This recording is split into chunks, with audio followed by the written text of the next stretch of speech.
All right, all right, all right. We're going to attempt the Jubilee reaction video on stream, but for some reason Jubilee has been more active at like DMCAing reactions, which is weird. But then after you post it as a solo video, it doesn't seem to be as big of a deal. I don't really understand what's going on. It's probably just like some weird I don't know, system issue for them. Maybe, I don't know, whatever. Maybe they're trying to, maybe there's a lot of duplicates going on and they're just trying to crack down. So anyway, we're going to give it a shot. If it doesn't work out, we'll just go to the Discord. Let's get going. Person that sometimes, being a non-binary person that sometimes has the choice to either go into a men's restroom looking like this. Okay. So you can look at me looking like this. It's just interesting that I thought this was a trans debate. That's what I thought. Non-binary people fall under Some people would consider non-binary people trans, but then that gets into a whole conversation about the difference between somebody who's non-binary, or because you could have gender dysphoria and be non-binary, but it's a difference between somebody that has gender dysphoria and not really.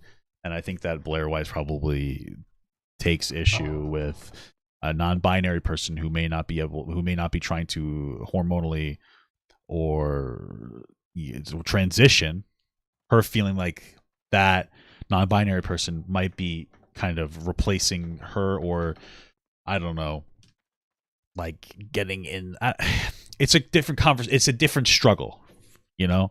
And so I think that maybe there's like a conversation. Maybe Blaire feels like a non-binary person might be erasing trans people's struggles to some like interesting degree.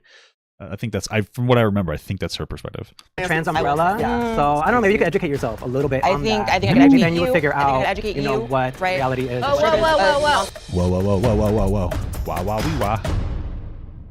Here we go. It is a safety concern. Oh yeah, it's called trans conservatives versus trans liberals. So it's interesting. Women to share a female restroom. It's a safety concern for trans women to share. I don't think so. You know, I think that when I first heard the concept of restrooms, I felt like, oh, that's a little uncomfortable. But now I don't think it's a big deal. I understand changing rooms, it's much more intimate, but I honestly, there's other countries that have co-op restrooms. I don't think it's that big of a deal anymore. But I could see why some people do think that it's a big deal. I get it. Generally speaking, I think that we should just move towards, what did I say, co-op? You know what I mean. We should just move towards like gender neutral bathrooms. Maybe it's just single stall bathrooms or something or whatever. I don't think it's like a huge issue. I'm not super invested in this topic anymore. Can the agreeers please step forward? This specific one. Before we begin this episode, we know there's been a lot of anticipation for this topic. That is why we're excited to release an extended cut of this episode featuring all prompts on our Middlegrount Patreon. This is something that you guys have been asking us about for years, and we're excited to finally be able to do it. And when you support our Patreon, you help us to make Middle Ground a show that truly provokes understanding and creates human connection. And that is the point of Middle Ground. So now let's get into the video. Maybe I'll check out that. I don't know. Oh. It depends. Yes. Yeah, so I think that to start it off though too is it's not necessarily saying that trans women. It all comes down to self-ID. When we moved into a self-ID process, there are a lot of people, there are a lot of men, just simply self-IDing into being trans women to utilize the female restroom and to harm women. I don't think that's true at all. That's not true. I don't think you could give me any robust. Like, is that a concern that a man would pretend to be trans to go into a bathroom and potentially harm somebody? That could happen. I'm not saying it couldn't, but this idea, the way that they made it seem like was like there's so many people doing it. I don't think that there's that many people doing that.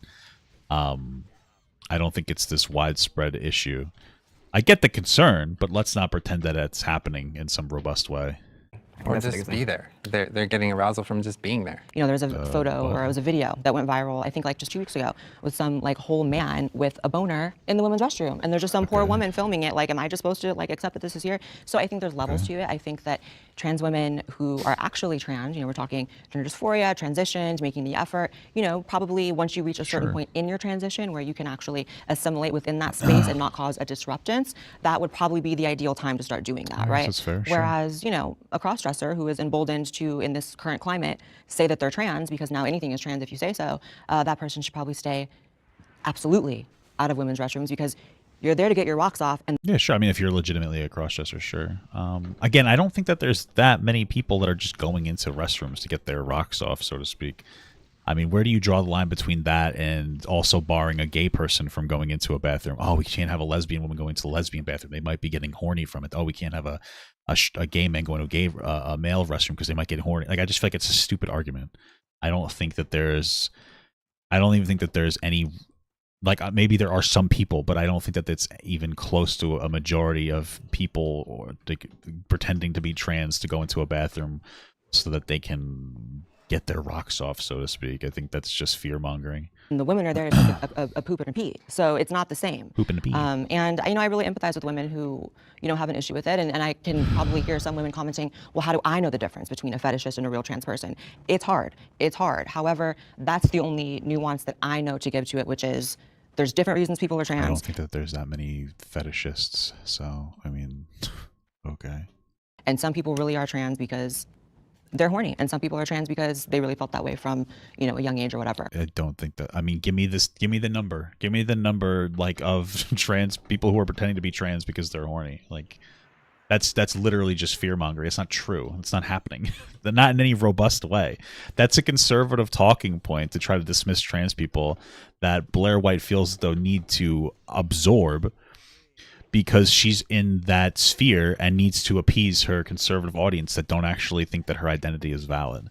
That's a pure cope from her. I don't know what to tell you. This is not happening. There isn't this robust amount of people who are identifying as trans so that they can go into the bathroom to get their rocks off. It's a silly point to invalidate trans people. And Blaire's just like regurgitating that because she needs to maintain her audience. So.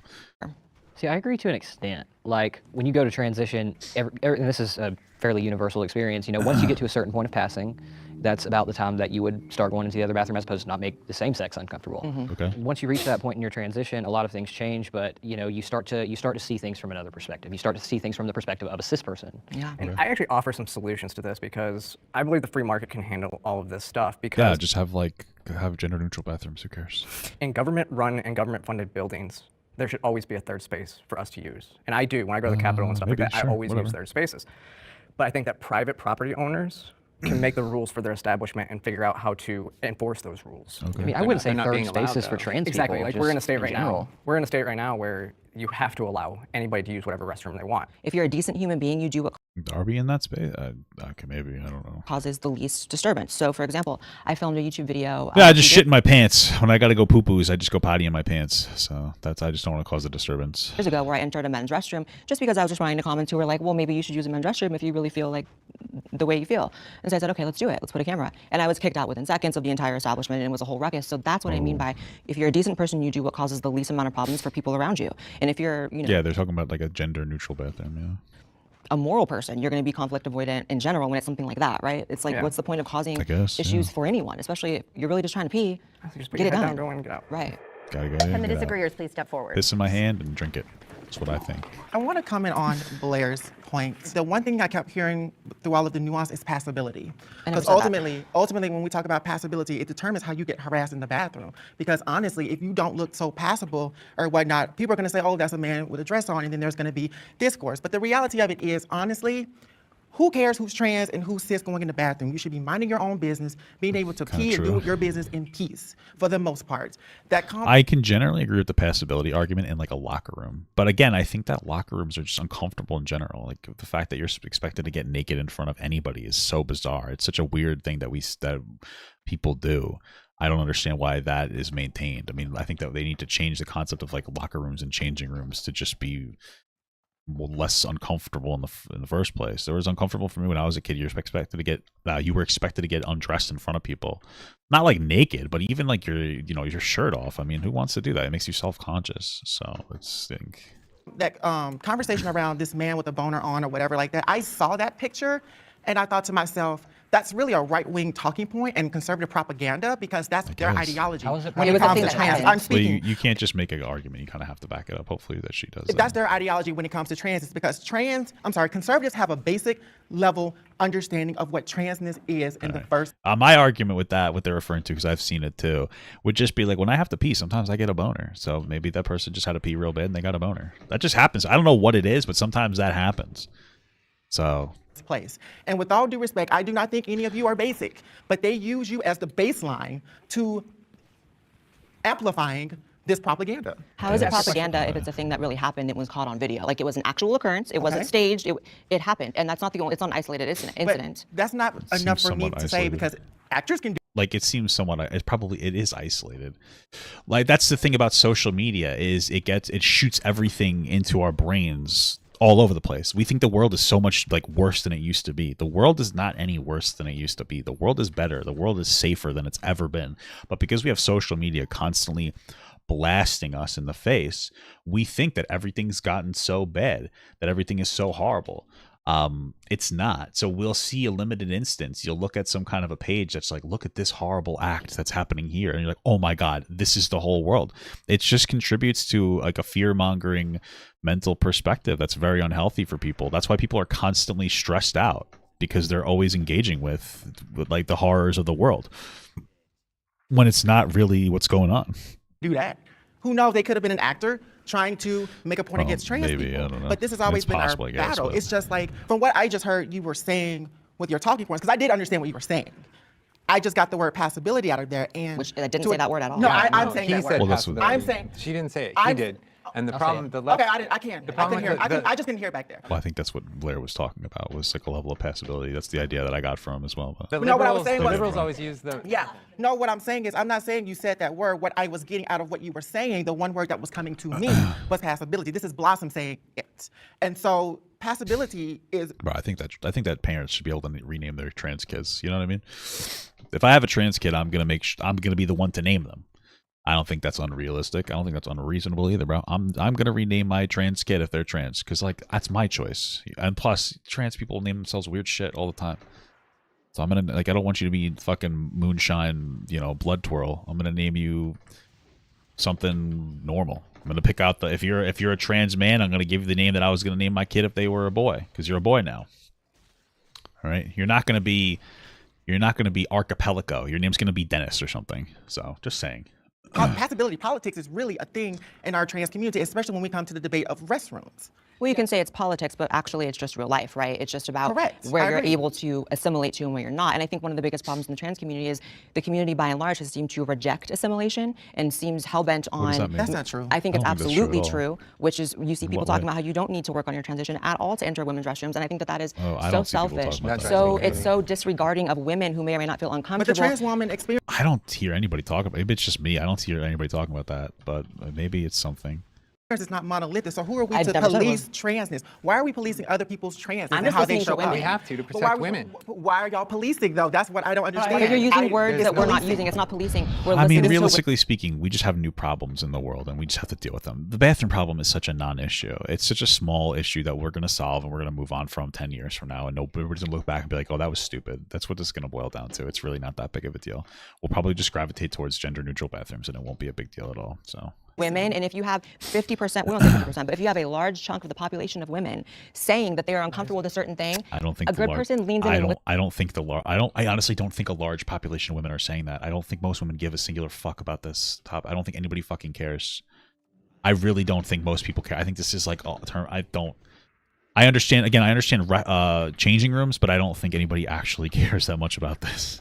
So listen, So they why are don't you just not listening reject to it. other trans women, Blaire? I think do that's- all day and okay, right so, now. But you didn't, and I'm not trying to be combative or whatever like that. I'm just trying to figure out, you know what I'm saying, what the middle ground would be between you and I, because you said one side and that's great, but what about the side of trans women? If we're not bringing both sides into this conversation, Here's what I would say then it then. is unbalanced. Here's what I would say then, because I do understand both sides. I didn't, I'm almost a decade into my transition, which means I was one time a year in, 6 months in, 2 months in. True. So I understand that, but I also knew at the very beginning of my transition that if I'm not at a place physically where I'm not making people feel uncomfortable, or I'm making people uncomfortable, then Right. that's on me. That's my Correct. responsibility to make sure that I'm going places a certain way to make sure that they're comfortable. Because it's for It your was my safety respons- also, too, right? Would you also say that you're safe? Your I know safety that plays a part. you seem to be looking at through the lens of always trans being the priority. I'm looking at through the lens of women being the priority here. There's plenty of situations. Why? I just want to know Because why it's them who around would that. fall victim to Okay. not actual trans women, as I said, but people posing as trans women. have a People who trans- are trans- actually So shouldn't we be more? So, but isn't that the issue though, right? So what we're saying here is that there might be some people who aren't trans that will pretend to be trans to harm people in the bathroom. Okay, so then who's the victim here? Trans and cis women. So why are we so focused? Why aren't we focused on that? You know, if your perspective is like, I really want trans women to be in cis, like, women's bathrooms, but I fear men will pretend to be trans women and hurt people, that's fine. But that's not the way that you're proposing it. You're proposing it as if we need to bar all trans women, or for the most part, a lot of trans women, not all, but from being able to go into the bathroom because it might just be a guy pretending to be trans. It's like, okay, well, let's focus on how do we deal with the guy. You know, how do we deal with the bad guys doing those bad things? If that's your issue. And again, I don't think that that's really happening in any robust way. It's really not. So Women are also victims of that as well. I'm sorry. I would love it if the two of you have said your piece, and I would love to hear Yeah, I just want to make this point. I just want to make this point as well. But trans women also experience violence and also need that protection. And so that's the thing. Like, it should be an even playing field. I'm not saying you're wrong, but what I'm saying is I would like to challenge you to expand to make sure you're being inclusive of both sides or whatever, because we have to have these important conversations between cis women and trans women. I mean, I'm just going to say, and I'm not going to just say cis women, I'm going to say women, biological women. I want to make it inclusive of everyone. I think the middle ground, though, is, and I feel like I'm not coming at this from an extreme place. I feel like an extreme place would be like no trans women in the bathroom ever. That's the extreme position. I'm saying work on your transition, take it as your responsibility, and be respectful. And that's the middle ground, right? This is a self-preservation issue, right? So if somebody's in the bathroom and they have a boner, that looks bad on all of us. And when people, when our community is not calling that out and not saying that this is wrong. How many? I'm just to your point. How many cases has that occurred? It happens a lot. We see well, nobody gives me a problem when I have a boner in the men's room. So what is it? You know what I'm saying? Nobody gives me a problem, dude. In fact, sometimes they'll give me a solution, if you know what I'm saying. Sometimes they have special holes that you could use to solve the problem.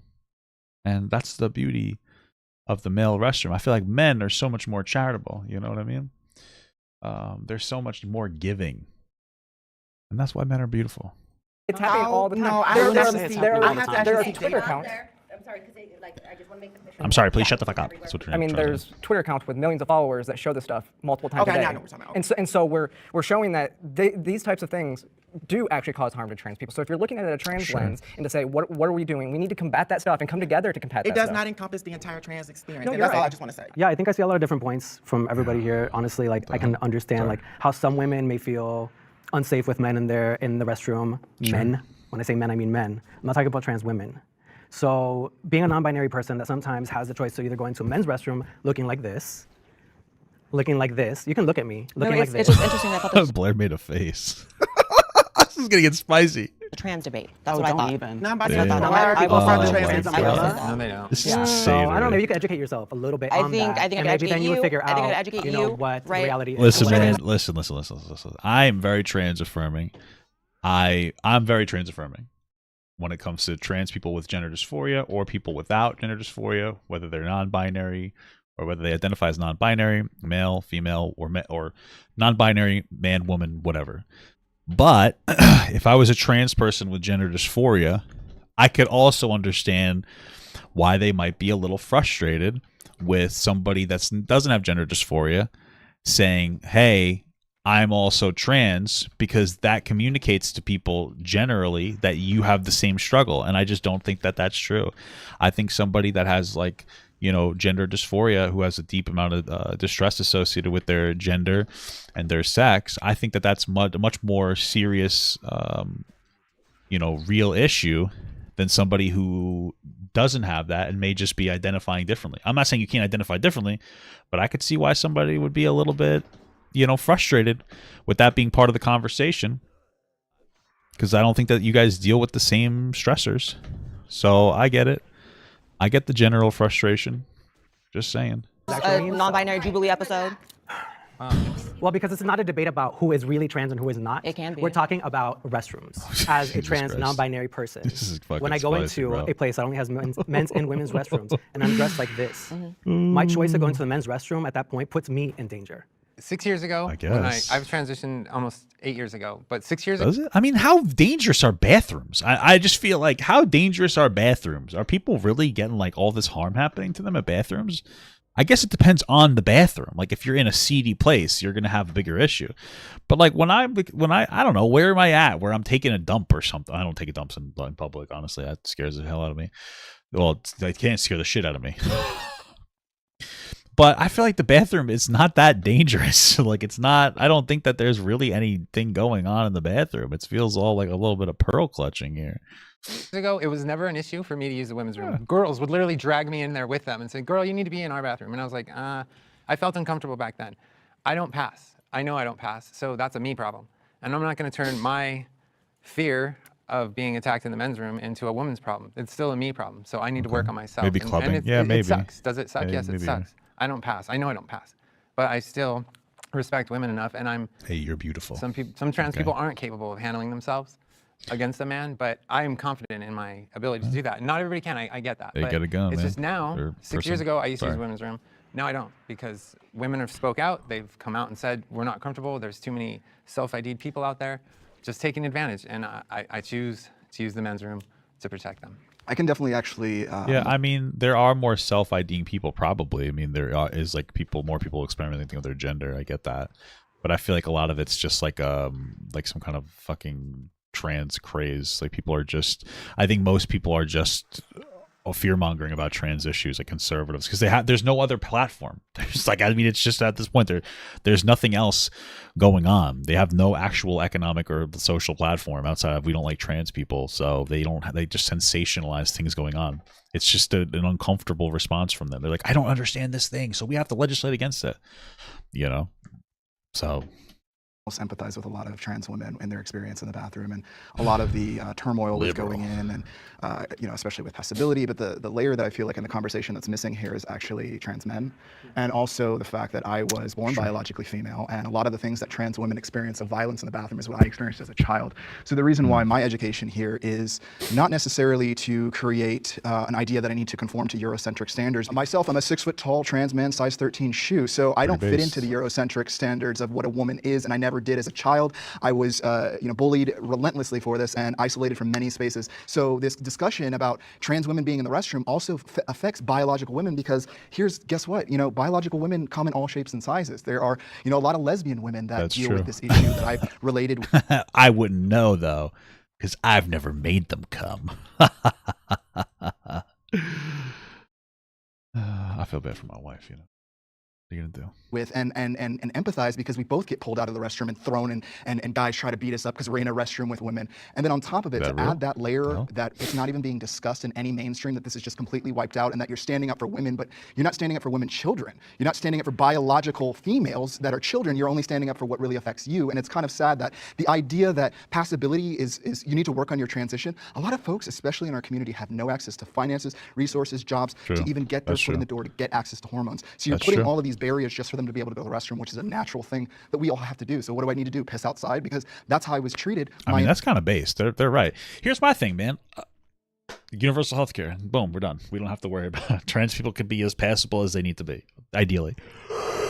I'll pay for your transition. I don't care. Like, whatever, as long as you're happier, more productive member of society. I have no problem investing my tax money as long as it's it's being used productively into helping other people. Why would I have a problem with that? It just makes society safer and more productive. That's all it does. I don't care. Like, it's not this fucking issue. Oh no, universal healthcare. Oh, socialism, bro. Like, I'm already paying out I pay $600 a month for healthcare, so that I have a $7,000 deductible. You think I give a shit? Like, why do you think that is? We pay more in our country than any other fucking of our allies that have universal health care. Why? What's the point? It's insane. Well, that insulin needs to cost $500. Why? For what? So that some asshole can profit for no reason and other people die? It's insane. Entire childhood. Fucking dumb as shit. I would. I just feel like when this whole topic comes up, like, it obviously goes back to, like, there's dudes like jerking off in the bathroom, and to me, like, when I hear that, I'm like, okay, like, but that's not trans women. So when we talk about this conversation, and it seems like the fear is like literally cisgender straight men who are being creeps, and what sucks is cis straight men can be like creepy, and then it's like trans women, trans men are like paying the price for that, and I feel like, you know what, that's what's really hard about it, is because then I think based cisgender men. people get the idea, or some people have the belief trans women are just like, they're just men in dresses, you know what I mean? But at the end of the day, like, for so many trans women and so many trans men, the safest place for them is the bathroom that aligns with their gender. And if you go to a place where it's illegal to do that, or you have to go and like, what's your ID, or like your birth certificate, it puts you in an objectively unsafe situation. And for me, like, I'm like, if I walk in the women's room, I mean, I know I like look like I look 12, but like, I feel like someone would be like, get out of here, you know what I mean? But like, that's the vibe. Like, I think you got to remember, like, when we're talking about it, and we're talking about like these creepy dudes like in the bathroom. Here's the middle ground. Here's the middle ground. Y'all ready? We're gonna be so happy with this. This is the middle ground. We all actually agree. It's men that are the problem. Here's the middle ground. Yeah, kill men. Just kidding. It's a joke. It's a joke. Don't ban me. It's not trans women, real trans women. However, The problem is our community has really eroded any barriers to actually being trans in the sense of Maybe a your little bit. average I don't think that big a crossdresser deal, but- can identify as a trans woman. But then it's not a trans woman. Well, I'm glad you feel Right. that. Well, her point is that being trans is an internal experience, right? And just like other things are, like being religious is an internal experience, and you can't prove an internal experience, you know. So what she's saying is, oh, what if the person is a crossdresser and they're just saying that they're trans? You can't prove that they're not, right? Because you can't jump into their head. I get what she's saying. Sure. Again, I don't think it's that big of a deal in a bathroom. So I don't think that. I think the bathroom argument's like exhausted at this point. Wait, I feel that way as well. I agree with you wholeheartedly. However, with the state of the political correctness within the trans community, you can't really say that. Like that person is this person and saying their they're a self-ID. crossdresser? No, I actually No, they agree. say that they're trans, but they're I crossdresser. actually do agree with you, Blaire, 100%. I agree too, That's Blaire. one of those things. Yo, I told you, I'm Let's really go. like that. And the reason why I say that is because sometimes when we self-identify, some people can take advantage of that, and that is something, unfortunately, that we cannot control. But we have to combat it with facts, with research, and with the information that's presented in front of us. It seems like we're the ones that's teaching everybody else because we live in a predominant cis world. True. We're teaching them about us. True and I that. just really think we cannot afford to be intellectually dishonest about our experiences as trans people. There is something that I think That I agree with. Yeah, for sure. That's a smart point. Okay, cool. we can do. There's solutions to this. Like I do think that something like you have to be on hormones or something like that for 2 years or something before you can even change your ID, like across the board. That would Maybe. eliminate the cross. I mean, sure, I guess. I don't know how it works now, but again, I feel like a bigger issue is not providing passability to people. If we had healthcare so that people who could get passability much more easily and get like gender affirming care, you wouldn't really be able to have these issues anymore because everybody ideally or theoretically that wanted to pass would pass because they would have access to healthcare. So if you have that's where I would focus on. Cross-dressers from being able to go there because then you can say, hey, my ID says this, and you can, and so ID it shows that says you've actually taken poopy. steps. It's not about passability. It's about how long you've actually been taking the steps to transition. Sure, I guess. I support the transgender military ban. Is there a transgender military ban? I mean, I'm not really super scary. I'm not super invested in that. The way that I look at it is if you're willing to fight for the country, then who the fuck am I to tell you that you can't? So I don't know why there would be a transgender military ban, but okay. Especially since like 99% of roles in the military aren't combat roles. I think it's stupid to not let trans people fight for our country. Like I'm not gonna fight for our country. Like, well, so why? If I'm not gonna fight for the country, what kind of a pussy would I be to be like, you can't fight for the country because I'm uncomfortable with you? Like you're willing to, fight for the country, man. Like, who am I? What the fuck am I? I don't know. Agreeers? Oh, it's like I think that all conservatives oftentimes agree. when you talk about trans people in the military, people forget that most places, if we're talking about feet on the ground and really going into war zones, are really dangerous for trans people. And so it's really an extra risk. Would be dangerous for women as well. So are you saying keep women out of the? I guess it doesn't make any sense. You're talking about the culture that exists over Yeah, there. the Middle East, it's so like that's not exactly the trans friendliest friendly. We don't even need to talk about the culture in the Middle East that's trans friendly or not. They're not exactly woman friendly there either. And the culture inside the military isn't exactly friendly to women either because women get raped in the military and it gets covered up. I don't really understand your point.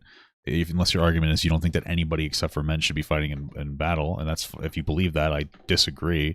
But at least you're consistent. What this point is just stupid, though. If you don't believe that, It's actually the opposite. The medications that we take sometimes put us in conflict with being able to actually be combat ready. But there is some maybe. nuance here, obviously. Like if there was a trans cook or a trans medic, I'm not exactly going to be upset. But well, yeah, again, 99% of roles are not combat roles. So I feel like, if the conversation was like, hey, maybe trans people don't necessarily go to combat, like that's up to the military. I'm not in the military. I don't know. I'm not a fucking leader of the military, so I can't give you that answer based on like what's the best role for different people depending on the scenario. But okay. for the most part, when it comes to combat. I hate supporting, like what you just said, I hate supporting it because it goes to the narrative of the should athletes compete in sports, but trans athletes? yeah, They the shouldn't. drugs we take do weaken us, so we're not, like you just said, combat ready, but we're also not as physically strong as the guy counterparts standing right next to us. And I will say, like, as a person with HIV, I was diagnosed at 18. I couldn't go into the military, because I couldn't get Biktarvy overseas. you know? Yeah, so I will say, as probably the only person that served in the military on this entire panel. I mean, if the argument is, hey, it's difficult to get the medications you need across seas, that's interesting. Okay. I mean, I guess that's an understandable argument, I suppose. I mean, I get it. It's okay. The thing about it is, I think there is a lot of nuance in this. I actually have friends that are currently serving in the military. I think there was a lot of misrepresentation of what the trans ban actually did. You know, you have soldiers, if you have surgeries, they go on profile, which means they can't actually do their job. They can't do PT. If you have bottom surgery, it takes a year. And so as a leader, that person's filling a position of a job of somebody that should be doing it. I don't mind somebody who is actually on hormones going there, because there's a lot of people. The ban prohibits openly transgender people from enlisting in the military and subjects active duty military service members who come out as transgender to discharge. Okay, so this person is not correct. What? Hold on. They made it seem like you have surgeries, they go on profile, or misrepresentation of serving in the military. I think there was a lot of misrepresentation of what the trans ban actually did. You know, you have soldiers, if you have surgeries, they go on profile, which means they can't actually do their job. Yeah, it go on profile because what? No, this is the way that they're trying to make it seem like is that trans people can fight in the military. They just can't get surgeries. It's not true at all. It's verifiably false. We just looked it up. Because if you identify as trans, like you can't serve in the military. That's it. So they would go on profile if they got the surgery, and then they would be barred from being able to fight. So the way that they're representing this is just wrong. They can't do PT. If you have bottom surgery, it takes a year. And so as a leader, that person's filling a position of a job of somebody that should be doing it. I don't mind somebody who is actually on hormones going there, because there's a lot of people. I mean, people take PTSD medications overseas. They actually take 6 months of medication with them. So a full-out ban, I don't necessarily support, because I think that everybody in the military, as long as you can do your job, you can go in there and nobody really cares. But it is those times when, if you can't perform your job, that becomes an issue. You talk about with HIV, actually, most people don't even realize this. If you contract HIV while you're in, you can stay in a non-deployable job. Right, and then also, you know, if we want to just get super real, you have the trans suicide rate, and if you really want to compound that by the veteran suicide rate, that's not exactly a concoction for very positive results. So I see how a trans ban could actually. Interesting point. Okay, I don't know if I understand what she's saying, that there is, like, you know, an increase in mental health going into the military for some people, and then if you already have mental health issues going in there, that might be bad for you. Okay, I don't think that we should remove people's ability to go into military, though, based on something like that. I don't think that that's fair. If they have a propensity to violence, that's different, but I don't know if I agree with that take there, but it's interesting. Benefit us, and Lord knows I'm not trying to get drafted, so yeah, I'm all good with that. Yeah. Same here, sister. I think it's very discriminatory to keep trans people out of the military. We pay our bills here, we pay our taxes here, we are Americans, we deserve to serve this country as well. However, you all did raise some great points about the concern and safety of trans people. And I do agree that something does need to be done about that to protect us. Who's protecting us in the military? Who is? Me. I mean, if you're even diagnosed with like mild social anxiety, you're not eligible to enter the military. If you have like a crooked left. Is that true? Military.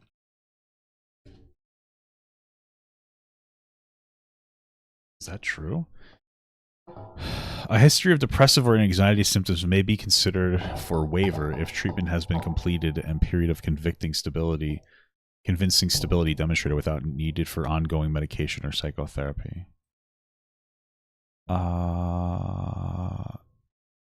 So a person cannot enter the armed services if they need any inpatient care or outpatient care for more than 12 months cumulatively.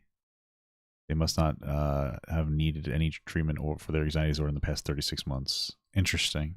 Okay, I mean, that's probably your strongest argument.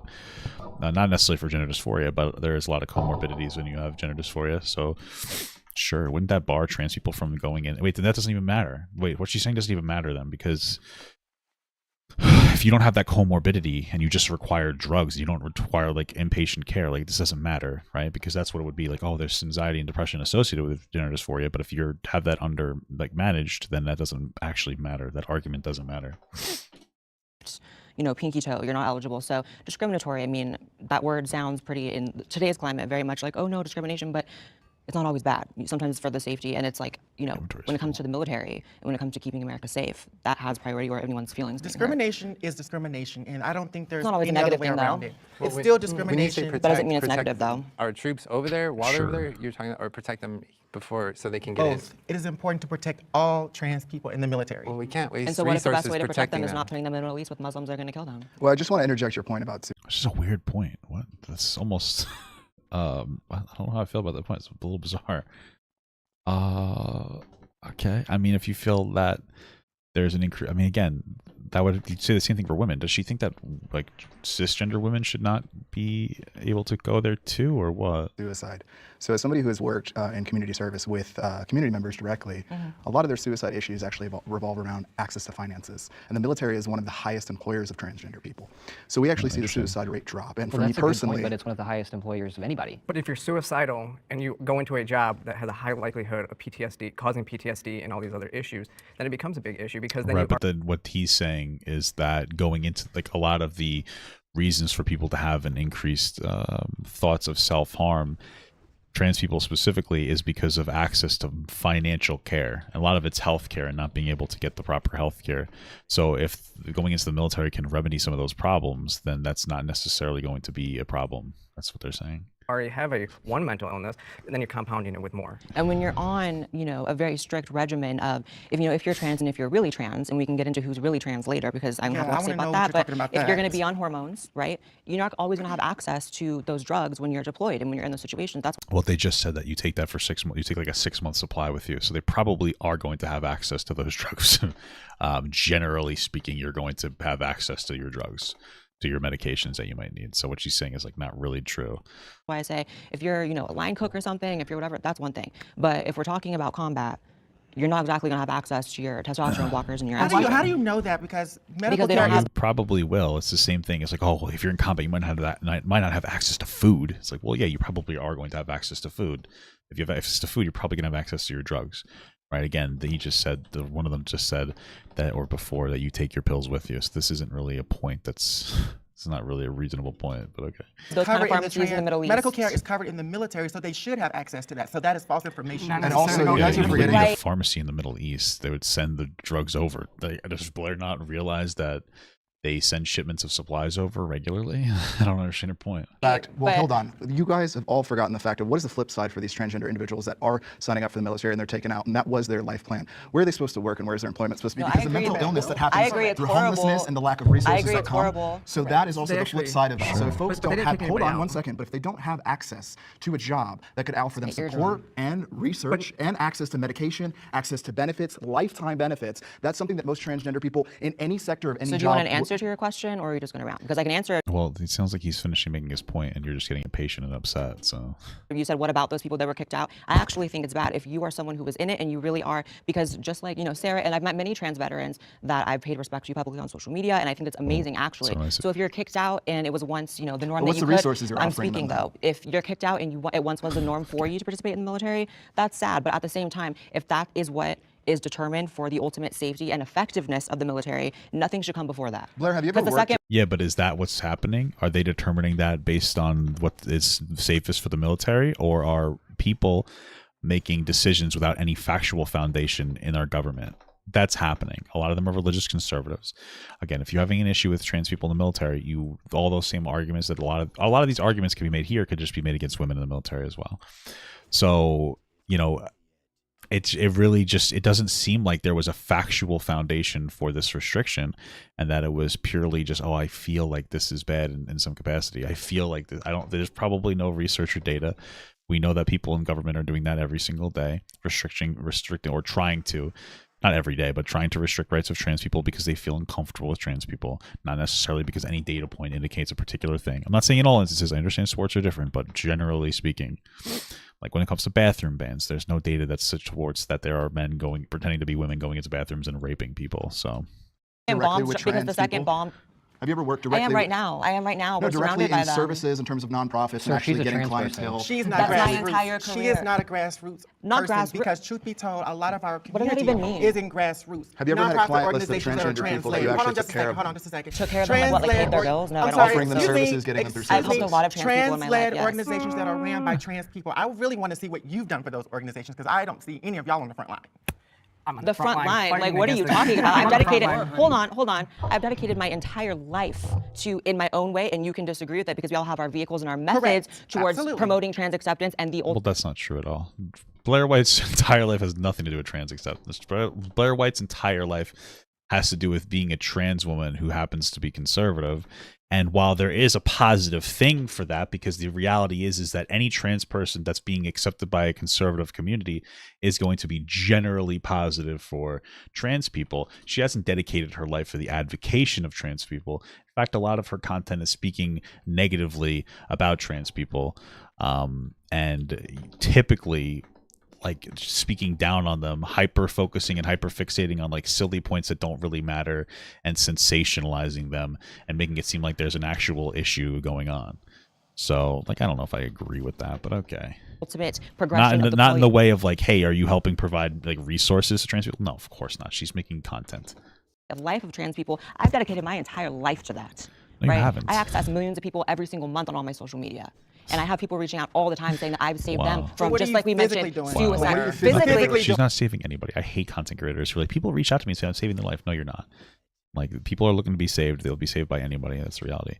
Like, it's cool that you have a platform, but she's pretending like this is an altruistic, I have this platform, I'm doing this. Shut the fuck up. You have a platform because you're making money. The same thing as me. I'm not going to sit here. I'm not an advocate for like I don't do anything productive. What are you talking about? Neither does she. She just fucking encourages like a ridiculous terminally online conversation about bathrooms. Like, nobody fucking cares about the bathrooms. It's not that big of a deal. physically.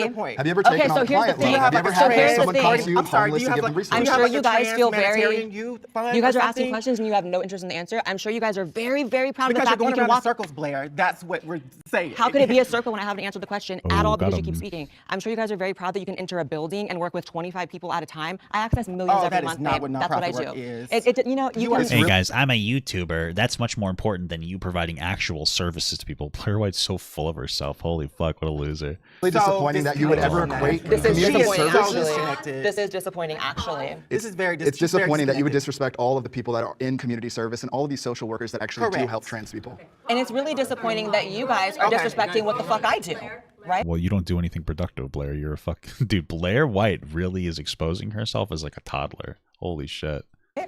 When you say something about what is grassroots, that's the problem that I feel that some Well, you're trans using a influencers are metaphor for disconnected. something that's That is not a professional. They're gonna metaphor. speak That in is platitudes that the is whole a time. That's tangible what they're gonna do. resource organization. Because if you, this is where y'all's privilege come in. Because if y'all don't need My privilege? services, Well, isn't grassroots when you start an organization from the ground with the support of people instead of having some kind of support of like a government institution? Because I feel like Blaire, I guess you could argue, is grassroots. I wouldn't use the term grassroots. You would use the term like providing services. It doesn't matter if they're grassroots or not. I don't, but My from content is a trans- resource. If you do not need Stop. First of all, ma'am, services don't come from my nonprofits privilege. that are trans-led, Because you I have was raised by privilege drug and you addicts. have I had access. HIV. I create the resources. I would Wild rather conversation. I create work the with resources. My detransitioners content than is a black resource. people. So we're going to work with Jesus. detransitioners who actually need our help. Jesus Christ, this is going crazy. But we're not talking about military. Oh my God. Another one, but I'm Bro, gonna my- give you one more chance. It's the condescension for me, you know. I will let, Well, I don't know. This is fucking I will take crazy. a step back and let other people have. an I feel opinion. like so like Blaire said, like when you want to go into the military, like they gotta like check you out and like, are you fit to go into the military, whatever. For that reason, I don't feel like a ban on trans people in the military is necessary, because I feel like who's ready to go to combat and who's ready to go in, like they'll get in. I think there are people who are like able to do that, maybe people who aren't, and I feel like that will be determined without just a ban across the board. And yeah. So it wasn't actually a full ban, though. That's what people don't realize, okay? It was. So You can still enlist. nobody got kicked out of the military. They didn't kick Yeah. a single person out of the military who came forward and had gender dysphoria. Two, it was actually easy. It's more open to serve under the ban than it was under Don't Ask, Don't Tell. Yeah. Okay? So you could actually be a that's- trans person. And That's not really a good.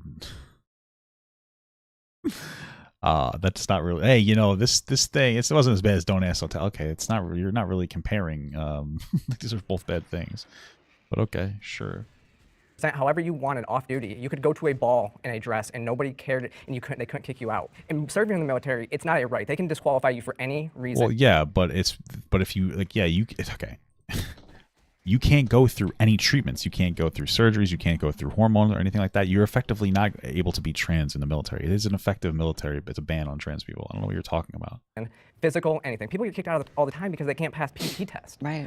And overseas, yeah, you don't necessarily have access to refrigerators for your testosterone or any of that other stuff. So if you're taking injections, it's a lot different. I'm supposed to refrigerate it? I don't know. I don't take And testosterone. that's going to melt in the Middle East all the time. Just making up something. Oh wow, great argument. Basic. That estradiol is going to be Female blue hormones goo. are not always refrigerated. Let's just make that clear. Well, my concern would be that, like, who's joining the military not to serve in the country, but only to get the cheaper drugs and the paid-for surgery? And I don't want that trans person defending who's our joining the country. military because they got a woman pregnant and I mean, that's silly. Not for nothing. Most people who go to the military aren't doing it because they love their country. Most people go into the military because they have no other options. We literally, like, I think 70% of the people in the military come from, like, dumb fuck red states that don't know what the fuck they're talking about or doing because they have no education access, which means they get no access to other alternatives. Nobody's joining the military for gender-affirming care. So, but okay. they just need to pay their bills. There's so I many don't different want that reasons why person people either join the because I military. want dedicated. That's most of the people going to the military. I don't want that. Most people in the military don't give a fuck about the military. In fact, they're probably coming out hating the military more. So I don't know what you're talking about. Same thing with police officers. People are just doing it because it's a job that they can do and they have access to it. There are easier I want ways to get dedicated people that want to defend the Oh, what the country fuck is that I this? live in. There are and easier protect ways to get drugs. us. There are easier ways to get drugs than to join the military. That's a big Oh, commitment. dude, are you to- serious Put right it now? this way, there are far do it less for high school debilitating kids or things that will education. disqualify you from access to the military than trans. And if you want to put it on a scale, trans is one of those things that for a lot of people is quite debilitating, whether it's mentally, physically, whatever. If you have, social anxiety, if you have depression, any of these things that are less mentally taxing than gender dysphoria, all those things, then why is it that we should have like a go around Mouse because killed we're that trans? guy. I go with what the generals say. I go with what the people at the top say. This is what is the most effective way to have our military. No, you don't. You would come in and say, I understand the ban. I just believe what people in the military say. That's not what you're doing. You're literally saying that you actively support it. That's what I think. And then there's a question on how much of it is actually factual. Because again, lawmakers aren't necessarily making laws based on facts. We already know this. A lot of these like anti-trans bills, there's no factual foundation. They're just feelings based. General Milley. I just really hope that the people at the No, top not that you're- him. You know what I mean? just It really levels hope to that that, the people- too. I just really hope that the people at the top that you're referring to aren't transphobic, because let's be clear of the isms that are in the God. military. Man, we live that in a lot of America. us face. People are allowed Excuse me, to I'm be. speaking. Do not interrupt. What is that argument? Because let's be clear of the isms that are in the God. Man, military. we live that in a lot of us America. face. People are allowed Excuse me, to I'm be. speaking. What an argument. Yeah, people are allowed to be transphobic. We live in America. What? This person's a fucking idiot. What? That was your art. Was that maybe they cut something out of context on accident? I don't know. Is your argument that it's okay to be transphobic because we live in America. Like if you're transphobic, you should have the right to live in America and be transphobic. I agree with that for sure. But you shouldn't be transphobic. And saying that makes it seem like you're like chill with it. Like you're like, yeah, we're America. You're allowed to be. Sure, you can be transphobic, but you're not allowed to discriminate against somebody based on your transphobia. So I don't know what the fuck you're on about. Okay. Do not interrupt a black trans woman when she's speaking. You've Let's be interrupted very me clear hella when it comes times. to isms. Hella Did they times, interrupt baby. you to say If you use are her skin black, tone if to you say are you couldn't black, interrupt her? if you are black and That's trans amazing. and you want to go into the military, Oh my I'm God. quite sure that my experience would not look the same as y'all's. And if we can't Oh wake my that up, God. then we're really being She's losing now. She's gonna lose. She shouldn't have pulled that card. People are gonna tune out now. They don't Listen, look at your race. I don't think your But you- skin tone makes any difference. Well, As somebody- yes, it does. Well, as but it somebody- doesn't. as somebody who's But it served in the doesn't. military, For you to as tell a somebody- black person that is so as somebody who's serving problematic. For you to So why tell do a you have to person of put color black in here, front of it? because this is my experience and this is my reality. First of all, It has nothing that to is do so with your transness, disrespectful though. to tell. I mean, listen, as a black trans woman, she has a higher chance of facing more harm than somebody who's not a black trans woman. I understand that, right? Black trans women face more issues than like white trans women. But I don't see how it's relevant to this conversation to bring that up. So it's not really helping your argument. Person I'm of gonna have an color, aneurysm. a black person, how they should feel. How dare you sit up Okay, here well, and say, no, it's as- disrespectful as- to as- talk about hold on, white just a You person. second. Let me screamed finish at my him, point. and you Somebody- screamed. Yes, You you did. know, No, you're you being wanted me to come disrespectful. back. Rewind the tape. You wanted me screamed. here and I'm You here. screamed. So which Rewind you the going tape, to? that was good. You wanted me here, so I'm here. Replay. You Right, in so we particular. just- How long do you think that the Jubilee cast or whatever they're called, like the directors, give them to argue like this before they cut it off? Because obviously it's good for their content. I feel like there's been more and more unproductive conversation on Jubilee lately. Calm down and speak like No, a it's person. not my- What are it's you not my talking fault. about? It's not my fault that y'all don't understand Sorry, respect. let's pause. You're Oh interrupting my everything. God. Can you Pause, please girl. Stop. We're good. You need to calm down. No, you do, honey. You need Oh to my calm God. down. Someone get a Xanax for her. Keep it cute, girl. Keep it real cute. Your that's bodyguard's inappropriate, but outside. the This rest is is getting real. sassy, baby. The rules are You cannot speak when somebody else is speaking. Fair. Okay? Damn. Somebody give him a talking stick, you know? If you haven't found a middle ground, that's okay. I think we did. Okay? Damn. I feel like there was I got a talking stick for him. That's inappropriate. a little bit mixed in there. Yeah, I agree with what y'all were saying. It wasn't really like, I thought it was great. So imagine when we disagree. That'll be fun. I feel like it was really interesting hearing your perspective about being in the military, and I don't know if there's really like a true middle ground found, but I feel like I have like a better understanding of kind of where you're coming from with it. Sure. And I feel like a lot of points make Dragon, sense, and it's fuck also off. an issue that is Going to hard kill to stuff, get bro. a definitive answer and agreement on. Gotcha. Everybody doesn't have the same struggle. Everybody's so creative. And that does include in the military. Sure. Some people in our community have to go through much more extremes than others. And so for me, my question becomes, how are they being taken care of? Especially when a trans person comes out in the military. Yeah, we have these things enacted, but that doesn't mean that in reality and in physical time that they're being treated under what is in the law that's supposed to protect them. So that's where I'm coming from or whatever, because reality and what's on paper are two different things. Okay. But they are. So this is, again, the culture of the military. This is a debate that we have as civilians that the military Let's just get to the next question. doesn't have. Sorry. Okay? Just plain and simple. If you can do your job, nobody cares who you are, what you do, Well, that's what, not true. what your extracurricular activities outside of the military are. All they care is that they can count on the person to the left and right of them. And again, like I Oh, said okay. The people in the maybe sometimes I don't think that's necessarily true. I think there's still transphobia in there, but sure, whatever. I don't care. before, in the very beginning, if you can't deploy and you can't go do your job, then there's really not a big reason for you to be there. And to agree with your point, why the fuck I'm am I not mad? in the military, nor am I a military general, but I trust that military I am. generals know how Just to kidding. get their troops deployment ready. And if someone is able to go through all the rigorous steps, take out the trans, but they've been able to meet medical, health, all of the hoops that need to be met. I agree with I don't this. see any reason to take away someone's opportunity to serve this country and to be proud of serving this country, because being American is something to be proud of. Yeah, and the trans ban didn't actually do that. Like I said before, you just couldn't go actually take hormones and transition while you were in. And they would, Yeah, you could be trans. You just couldn't be trans. Like it's not, it didn't really do anything. It's like, okay, this person is like a weird meat rider for fucking the trans ban. But okay. It's a lot different because I served in 2010 to 2011 before Don't Ask, Don't Tell was repealed, so I know what it was like before that as well. Okay. And I totally agree with what you're saying. So there's some middle ground. Let's go, people. Whoa. Group hug. All right. Let's clap. Schools should include trans conversation in sex ed. Sure. I don't know. I've never thought about that question, to be honest with you. So I couldn't even. Oh, it's a Patreon exclusive. They're not going to go into it. Gotcha. Okay. That's interesting. I've never thought of it before. So Join our Middle Ground Patreon to watch this exclusive prompt. interesting. It's okay. Part of me might want to like subscribe to it just so I can watch some of the other segments and then add them to the end of this video or something, because I think that's interesting. For minors to get top surgery. Ooh, that's tough. Listen, man, I'm pretty uncomfortable when it comes to trans kids transitioning. You know, it's uncomfortable to me. I do worry about potentially getting misdiagnosed and things of that nature. But that being said, I think that this is a conversation between trans people or trans kids, their parents, and doctors. The reality is, if you talk to any adult trans person, they'll say that they knew they were trans when they were a kid. And based on all the available information that we have now, the way that we're going when it comes to treating people with gender dysphoria, whether they're kids or adults, minors or adults, teenagers really, we're doing the right thing. Will that change with more data? Of course. All new science is open to change based on different data points. But the reality is that based on all the information we have, we're doing the right thing. And it makes more sense to go into this direction and explore that rather than to just say, no, we can't do any of it. That's how I feel about it. So it makes me uncomfortable. Ideally, I would say no. I don't think any surgery should happen until you become an adult at 18. But again, doctors, parents, kids, that's really up to them to decide with that. Because I know if I had a trans kid, I wouldn't want some people that I wouldn't want some government bureaucrats that have no understanding of mental health and are not using data to tell me what treatment I can or cannot get for my kid. So. Really? You guys waited on that? That's pretty vile. I feel Vile. like Holy shit, the vibe vile, is dude. like I like as someone who had top surgery and went on hormones, like it's a very emotionally intense experience. I think in terms of like minors getting surgery, like the reason why I'm not like no to that is because I feel like maybe someone's like 17 or something. I honestly feel like it is a really intense surgery, but I feel like if somebody's like 17 or like late 16 and like feels like it's right for them, I mean like people are really different. I know for me, like top surgery when I was like 16 would have been like so good and it would have literally like saved my spinal cord from like binding all the time. That's why I'm like, yeah, like I feel like Yeah, in I guess instance- that makes sense because they're using binders, so that's like very tight on their chest. Sure, it makes sense, I guess. there's like it can make sense.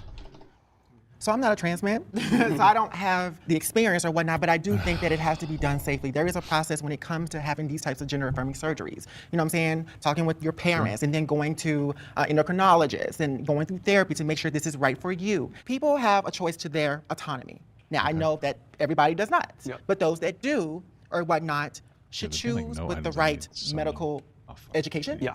They should choose with safety and with full understanding of what is a benefit and what may not be a benefit. I agree with a caveat that there does need to be some sort of process, which there is, by the way, in place. Yes, absolutely. Sometimes there's a slip through. Yes, things happen because, again, as I said earlier, this is a big world. But to, again, negate people the ability to walk through a door that you have walked through, I'm gonna say this again, and then close it behind you, is a little bit of a slap in the face for anybody who's seeking a transition. I guess. And as somebody who has experienced top surgery and also waited quite a bit of time, a lot of severe damage actually was created to my rib cage that my wife, who is half my size, actually has the same size rib cage in the back as mine. And these are permanent damage to my body because I binded for about 8 years, and there's even still issues that I have with breathing and certain issues that I face. Interesting. That's pretty. I never even thought about the binding aspect of this. That there's so much distress associated with having like breasts that they use binders, and without having access to getting the surgery, it could cause like actual harm to their body. Sure, interesting. That you know, unfortunately, if I had that surgery a lot earlier, I would have a better posture. I'd have a lot of pain that is not within my body that I have to deal with on a daily basis. While simultaneously, the idea that I get maybe under 16 top surgery would be something that would possibly even make me a little uncomfortable, but I also know that I was homeless at 16, paying my own rent, and left my home at 16 and had to live my life. And paying rent. But I get that. Yeah, listen, here's my thing, is there's a lot of states where it's the age of consent is 16, and those are the states that are complaining that minors are too young to get like top surgeries. So, I mean, if you don't want them to get top surgery, maybe you should stop making it so that they can get effectively taken advantage of by adults sexually. You know, if that's your problem, then why aren't you raising the age of consent to 18? It's interesting that when it comes to getting top surgery at 16 in a state where it is legal for that 16-year-old to sleep with an adult, you're more concerned with them getting a top surgery than them getting taken advantage of by an adult.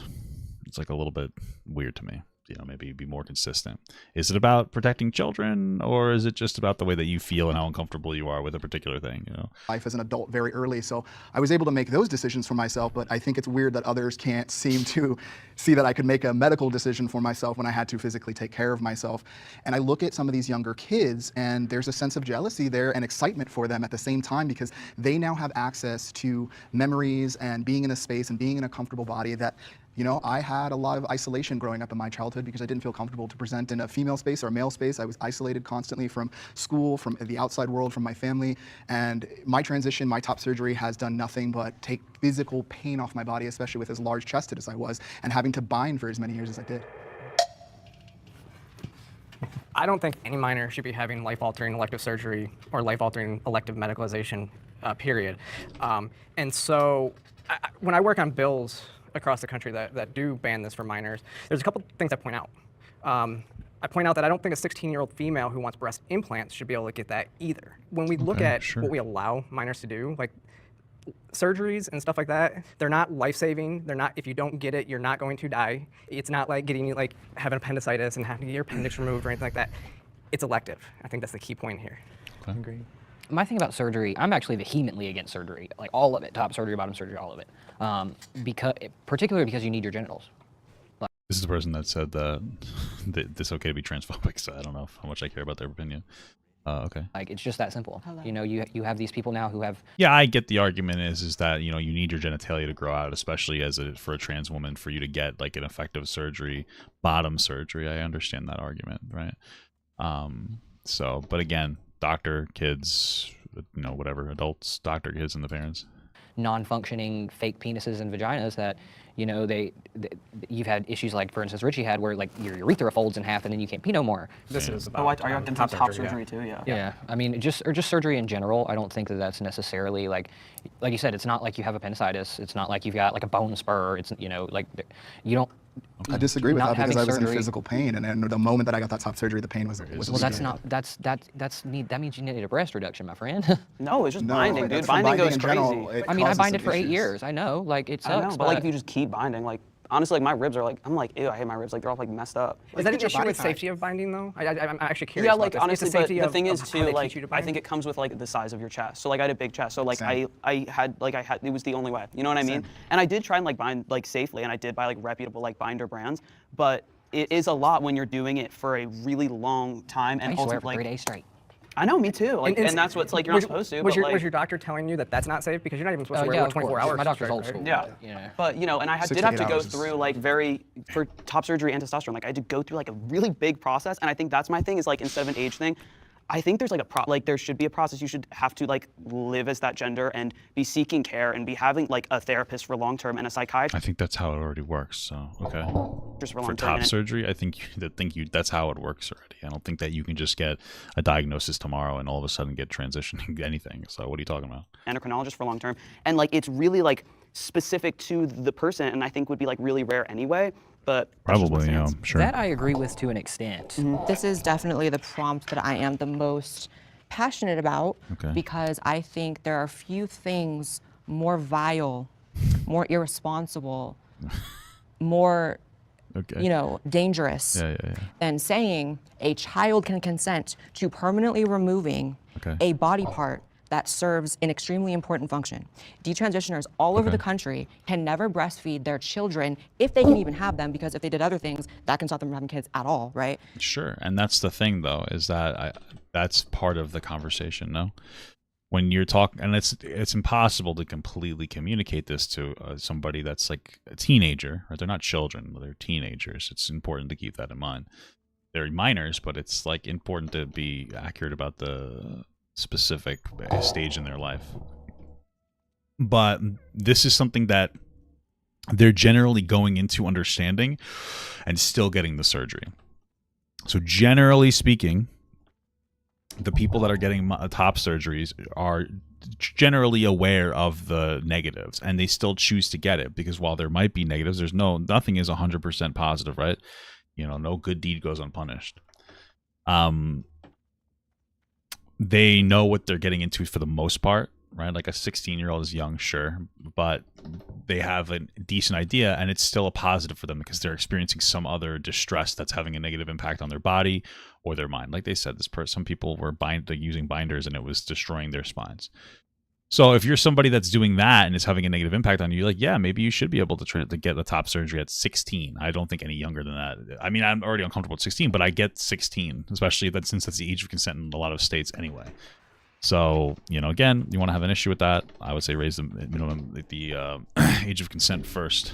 But The idea that a child can consent to a sex change, to gender-affirming surgery, if you believe that, there's really nothing that you can believe they can't consent to, right? That's the dumbest fucking argument I've ever heard in my entire life. No, that's not true at all. They're consenting to medical care. It's like saying, your child can consent to getting their cancer removed. I understand it's not the exact same, but people can kids can consent. They just cannot consent to sex with adults. Like a 16-year-old can consent to a 16-year-old having sex with them, not to an adult having sex with them, right? So like kids can consent. You should be teaching your kids consent from a young age. Kids can say no. Kids can say I don't want to do this. Kids can say like, hey, I don't want to engage. I don't want to hug this person, or I don't want to kiss this person on the lips. Right? It's the degree of consent, and when it comes to gender affirming care, it's a medical treatment. So yeah, kids can consent to medical treatment. It's not that deep. Because that's pretty extreme. That's a permanent body modification under the best circumstances. So you want to move aside all the. Well, that's their goal. They want it to be permanent. It's not like they don't know that. Again, your argument only works if people getting the surgeries are regretting it, and the detransition rates are like 1%. They're pretty low. So all the things you can't do, the sterilization, not being able to feed your kids, you can even set that aside. Just the permanent body modification. I mean, you have to be so demented to believe that a child fully understands. I heard a few conversations about, well, if the child fully understands, they don't. They don't, because they're children. That's like how being a child works. If a 17-year-old's like living as male for like 5 years. The prompt was about minors, and 12-year-olds are getting top surgeries. 12-year-olds. What? Like if a 17-year-old's like living as male for like 5 years. The prompt was about minors, and 12-year-olds are getting top surgeries. So how old did she say? Did she say 12? If a 17-year-old's like living as male for like 5 years. The prompt was about minors, and 12-year-olds are getting top surgeries. Yeah, it says she just said 12-year-olds are getting top surgery. Living as male for like 5 years. The prompt was about minors, and 12-year-olds are getting top surgeries. So it's. Wait, did she really say that? You know, like living as male for like 5 years. The prompt was about minors, and 12-years. It sounds like she just said 12-year-olds are getting top surgery. Are 12-year-olds getting top surgery? No, no. The answer is no. The surgeons won't perform on people under 16 in the most cases. Where is this happening? Where is it happening that a 12-year-old's getting top surgery? Okay. First of all, it's about minors, so you can say, well, I don't think anybody under 16 or whatever, but also, where are 12-year-olds getting surgery? What is she talking about? What the fuck? Are getting top surgery. So Where? it's easy to say, well, if it's 17-years-olds, okay, well, In my state, that's actually there's a legal nuanced age. conversation about even 17-year-olds, I guess, because the age of consent in some places is lower, but that's not what's happening, right? It's 12-year-olds. What the fuck is she talking about? What 12-year-old's getting top surgery? She's just lying. There's no 12-year-old getting top surgery. What the fuck is she on about? Can you show me like one example? And even one wouldn't be enough to say that there is like an epidemic of 12-year-olds getting top surgery, but she's just actively lying at this point. We talk about minors, it's like, what age range are we really talking about here? Anyone because under 18. the thing is, when we talk about detransitioners or whatnot, all I hear is a lot of regret, right? Regret that they got these surgeries, regret of the complications, regret, and that's fine. I'm not taking away anybody's experience because these things do happen. But let's also remember, again, there is a process. Now, I have a lot of empathy for those detransitioners that have gone through the process and they are suffering. But I it's do not have just empathy for detrans that. people. It's But not just But that's detrans where people. I'm just talking about in the conversation, for this particular conversation. And I understand what you're saying because you're absolutely right. There are more people. Even that are among doing that. adults, we all But- do different things in our transition. Some of correct. us want bottom, some of us don't, some of us want top, some of us don't. I So understand, you but- need a lot of time as an adult to figure out what you want to do. But see, the thing is, though, some adults don't even understand what they want to do. Exactly, So, that's the so kind how of can a thing. child? But see, children, But they're not a child. 16-year-old's not a child. They're a teenager. They're a minor, but they're not a child.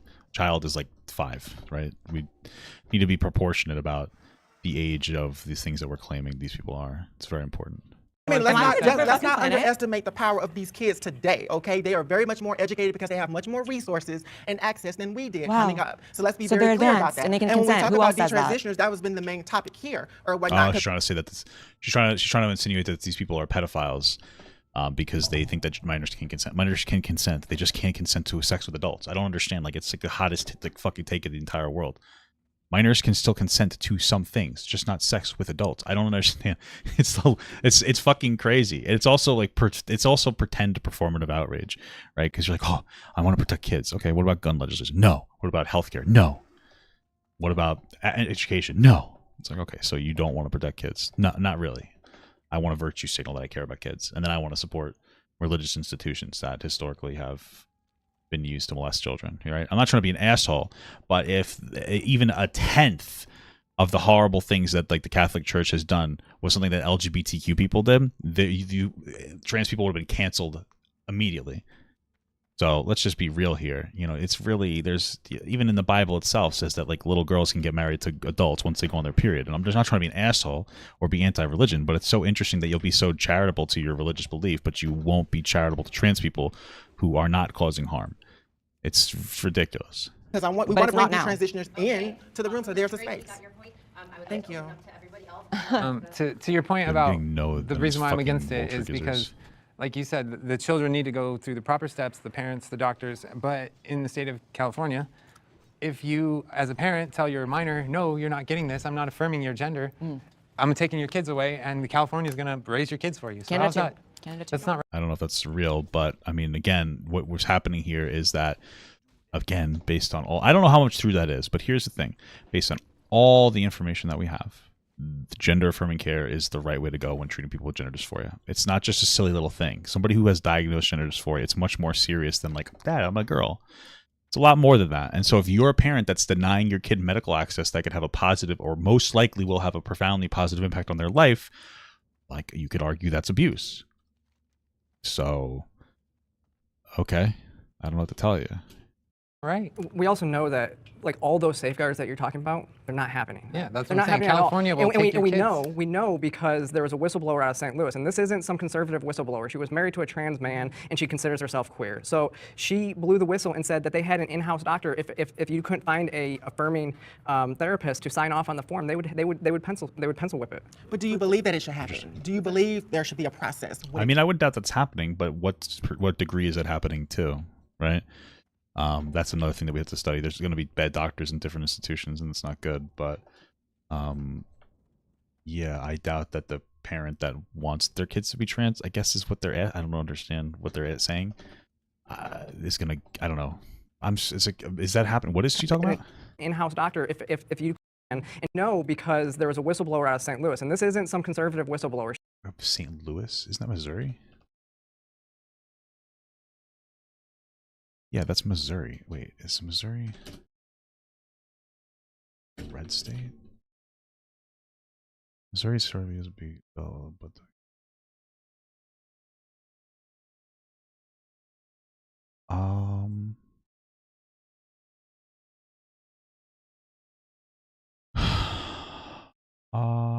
I'm trying to see if Missouri is a conservative or okay. It seems to be much more conservative.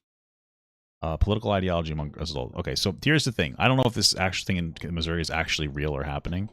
But here's what I would say is that if there is a whistleblower in Missouri, it could be one of two things. It could be one, that there is a doctor who might be trying to take money to transition your kid if you desperately want your kid to be trans for whatever reason. Or it might be a very conservative state where doctors are very conservative and won't give a gender affirming diagnosis because they're transphobic. And so there's a doctor who will give them that diagnosis. I don't really know. It seems like a one-off case. It could be real, something worth looking into, of course. But I think that context is important.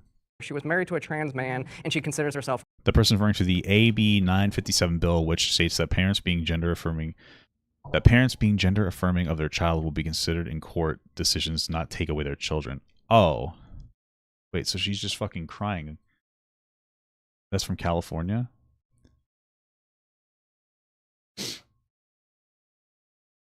What does this mean? Parents' affirmation of a child's identity or gender expression is an essential factor that must be considered in determining the best interest for the child. Oh, that's not saying you'll lose your kids. What is she fucking? It's just an idiot. Of course, I guess I should have just expected some dumb fucking conservative to be dumb. So Queer. So she blew the whistle and said that they had an in-house doctor. If you couldn't find a affirming therapist to sign off on the form, they would pencil whip it. But do you believe that it should happen? Do you believe there should be a process when it comes to medical transition? No, there's no right process for kids to hack off no, I their was asking breasts. her. I'm sorry. Well, I answered. Because I'm here in the room, so. No, okay. Thank you. I feel like personally, like if we're talking about like a 12-year-old getting top surgery, like to me that's just like medical malpractice. Because I know for me, like to get top surgery, like I can only get it at 18 because my insurance covered at 18. But I had to start that process like long before. Oh, so you could have gotten it early. I don't know if it's medical malpractice. Again, I mean, it's just an argument of do you think it's appropriate? And again, I understand being uncomfortable, but here's the thing. If your child had breast cancer, would you remove their breasts? You'd say yes. Now, obviously, being trans and having breast cancer are not the same thing. But you would concede that there are going to be instances where you would think it's acceptable for your kid to have their breasts removed. And so that's the only argument. And now it's really down to like, do you think that that is a robust enough reason for somebody to get that as a young person, as a minor, as a 16 or 17? That's really where the conversation centralizes around. Like even hormones was a long process. So I think there's like an area of literal like medical malpractice because no like kid at that age should be getting that in my opinion because you do not know. But I do think there are instances where like a 16 or 17-year-old like could get it. And I don't know if that means like banning like below 16 or like whatever, but. So in the UK, it was the, I can't remember what it was. It's the reason why they're shutting down the Tavistock Clinic in the UK though, is because they found that when you start. Sorry. I was muted. Anyway, the point that I was trying to make is that from what I remember about this situation that she's referring to is that they're not really shutting it down as much as they're shutting it down to open up new divisions, like a southern and a northern branch, right? Because I think my understanding was that they needed to update the way that they treat these issues, but it's not like this huge shutdown. And the shutdown is delayed till March 2024, so clearly it's not this egregious issue. And then I said I'll link it in the description. Thank you so much for the 10-month sub, Barbecue Menchie. Okay. A child on hormone or on puberty blockers, then hormones, it's basically a foregone conclusion that they're going to end up having surgery. It puts them on a path to sunk cost fallacy. I just, again, I don't understand this obsession with. What? Puts them on puberty blockers, then hormones. It's basically a foregone conclusion that they're going to end up having surgery. It puts them. Well, yeah, that makes sense to me. Usually, is that the goal? I mean, not in every instance, but wouldn't that generally be the goal? On a path to sunk cost fallacy. I just, again, I don't understand this obsession with other Obsession. people's children. It's about caring about kids. I'm talking. Oh my God. That's about caring about kids. And why aren't you advocating for gun legislation? Why aren't you advocating for healthcare? Why aren't you advocating for early access or early Head Start programs for schools? Why aren't you advocating for climate change protocols? It's not about kids. These kids don't matter Okay, you don't care about kids when it comes to them getting surgeries. You don't. If you did, you'd be an advocate for all these other issues. So stop pretending that you give a shit about kids. The same thing with like the pro-life movement. Oh, pro-life, you should have to birth the baby, and then they don't give a shit after that. There's no conversation from conservatives about robust reform in the healthcare sector or the adoption center. It's just you feel a certain way, and so you enact policy based on your feelings.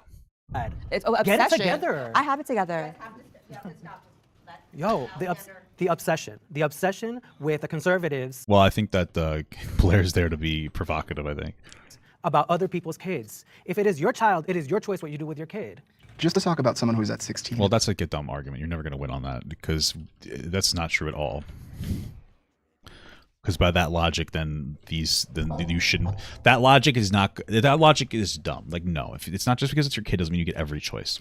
If you conceded to that, then every conservative that doesn't want a gay Disney movie to be played in school or doesn't want their kid to learn about gay people being valid, then you have to be like, okay, I guess they're right. They're not right. There's certain things. Like, obviously, people should be worried about other people's kids, generally speaking. It's just that if you look at the information, is there a reasonable concern or is it not? Doesn't seem to be. And a level of consent in the state of California, from my understanding, someone who's 16 can also drop out of high school, which would severely affect their life. And they have access to that decision if they want to, because say they want to get into the job market or whatever their reason is, but they have that option to make that choice at 16. I will agree with you that someone at 12, I'd be uncomfortable with somebody at 12 years old getting surgery completely, because there's still a lot of the world for them to learn about themselves, how to navigate it, et cetera, et cetera. But for us to have access to be able to drop out of high school if we wanted to, and make such a life-changing decision that could affect, you economically, socially, so many different ways. But then to say, you know what, you're not old enough to make this decision, for me, again, as somebody who was 16 and was in such a religious family and all the restrictions that I had, if I didn't have access to those things, I don't know if I would be here. And I've learned a lot through my transition and through my access. And I even grew up in the wild, wild west where everything was still on YouTube and we didn't really even have medical providers really even giving us guidance, and especially trans men. So I find it rather uncomfortable that we're able to make a 16-year-old be able to make that type of decision. An 18-year-old is allowed to go into service, but for some reason we can't give that same access to a kid to have that consciousness. Because I can tell you at 16, I knew who I was. I'm not at 12, not at 14, but 16, there's a certain level of consciousness and experience that you've experienced in society that you understand the pocket you fit in. But just because that's fair. That's a fair argument. I appreciate that. other bad things happen doesn't mean that that is okay. It's like, so just because they can drop out of school means they should be able to cut their breasts off? No, the conversation's about consent. She's so it's so interesting how dumb Blaire White is, because now she's saying, well, you can't sexually consent, so you shouldn't be able to cut your breasts off. Okay, but this person's like, well, you can consent to dropping out of school, so then why do you? Well, okay, well, so that means that you cut your breast. It's like you're not really engaging. It's a fundamental conversation about what consent is, what consent means, and the difference between consenting to a medical procedure versus consenting to sex versus consenting to dropping out of school. It's a conversation about consent that clearly Blaire is probably equipped to deal with, but just isn't interested in dealing with it because it doesn't agree with her narrative. Like, you're never. I don't think you're ever really going to be able to have an honest conversation with Blaire White about any topic ever. So. Non-binary should not be considered under the trans umbrella. Oh, dude, this is a tough one, bro. Oh, this is tough. No, this is a bad question. This is a tough question from Jubilee, man, because here's the thing. I got some conflicting issues here, okay? On the one hand, of course, I'm gender. I love trans people. They're cool. Well, first of all, being non-binary doesn't mean that you don't have gender dysphoria, right? There are people who have gender dysphoria that are non-binary. That exists, that's real, that's valid. I think the real question that they're trying to ask is that are trans people or are people who identify as trans with gender dysphoria, should that be the same as people who identify as trans without gender dysphoria? And I get it. I mean, if you're a trans person that has an incredible amount of distress associated with your gender and your, sex, I could understand why somebody who doesn't have gender dysphoria, a non-binary person without gender dysphoria, saying, I'm also trans, I can understand why that makes you feel like your identity is being erased. Because then people are going to start looking and going like, oh, a trans person is just somebody who identifies with some other pronoun. Rather than like, no, gender dysphoria is a very serious, very real, very, intense distress associated with your gender expression and your sex. So I get it. I understand the question. I understand that question personally. Especially since a lot of people who are identifying as non-binary are just experimenting. And there's nothing wrong with experimenting with your gender, but to be like, oh, you know, I'm experimenting with my gender, I'm trans now, I think that's probably really invalidating to somebody struggling with gender dysphoria. So. This is evil. I think that the concept of a transgender umbrella is inherently an issue, right? Because when you're talking about something as nuanced, complex, full of social dynamics, medical dynamics, so many things to be considered, when you're talking about a transsexual, you should really be specific, right? And this entire concept actually of transgender is relatively new. Like it came about in the 70s or 80s. Well, you can't change your sex, so transsexual is like a dated term, and I think Blaire knows that, but okay, whatever. Queer theory, when originally it was about transsexuals, which was considered a medical diagnosis, which was a medical process, and it defined something very specific. So for me, when I hear that non-binary, which if I'm to understand correctly, means that androgynous. Right, and it means you know, identify somewhere in between male and female. That's not what a transsexual is. The definition of a trans person is somebody whose body has been altered, or somebody who identifies as a different gender whose body has been altered by hormones or surgery. And there's two genders, so if you want to say... I don't think that's the definition of a trans person. What are you saying? I mean, you could disagree. A trans person is just a person. I'm just literally reading it off the dictionary website. Denoting or relating to a person whose gender identity does not correspond with the sex registered for them at birth. That's literally all it is. Somebody whose gender identity is not congruent with their sex. So what they're saying is just not correct. Now, if you disagree with that, sure, I get that. That's perfectly reasonable. I made a general disagreement with that as well before, or at least understanding as to why people would disagree. But yeah. You know, you identify as a different gender, it had to be one of those two, which would make you a transsexual if you're actually trans. I think it makes about as much sense as saying that bisexual is under the straight umbrella. It's like, no, that's a separate thing, and I think there's beauty in being separate. What? What are you talking about? Why would you say that? That would be, no, it would be more like if you said bisexual was under the gay umbrella, which I actually do think it is. If anything, you've just moved me closer. So, okay. What are you talking about? It would be like saying that bisexual would be under the gay umbrella would be similar if you said non-binary would be under the cisgendered umbrella or something. I don't know what she's talking about, but okay. Things, there's beauty in having your own lanes. And my concern is there's so much, clearly, as we see today, really heated conversations about trans people that when you start adding in queer theory, non-binary, it just makes it muddy, and the people at home, don't know what the fuck you're talking about. Here's the thing about a lot of the people who identify as non-binary, so to speak. When they do so, they typically don't medically transition. Right. And when you do so, at that point, it's a costume. Mm-hmm. Well, like, it's gender nonconformity, right? And so, well, I don't think it's a costume, but again, you're not struggling the same as somebody with like gender dysphoria, so sure. So because they can take this off. I can't take this off. Yeah, as Blaire's saying, we look at gender nonconformity, which used to be okay. You can wear what you want. You can present however you want, but it doesn't make you something different. You can't, you know, as Blaire was saying, it comes out of queer theory, which is postmodern neo-Marxism, which means that there's no such thing as absolute truth. They don't believe there's truth, so it kind of erodes the structure of society. And it actually... Damn, everything is fucking communist. It's just, what a convenient fucking virtue signal. Everything. Holy fuck. Okay, cool.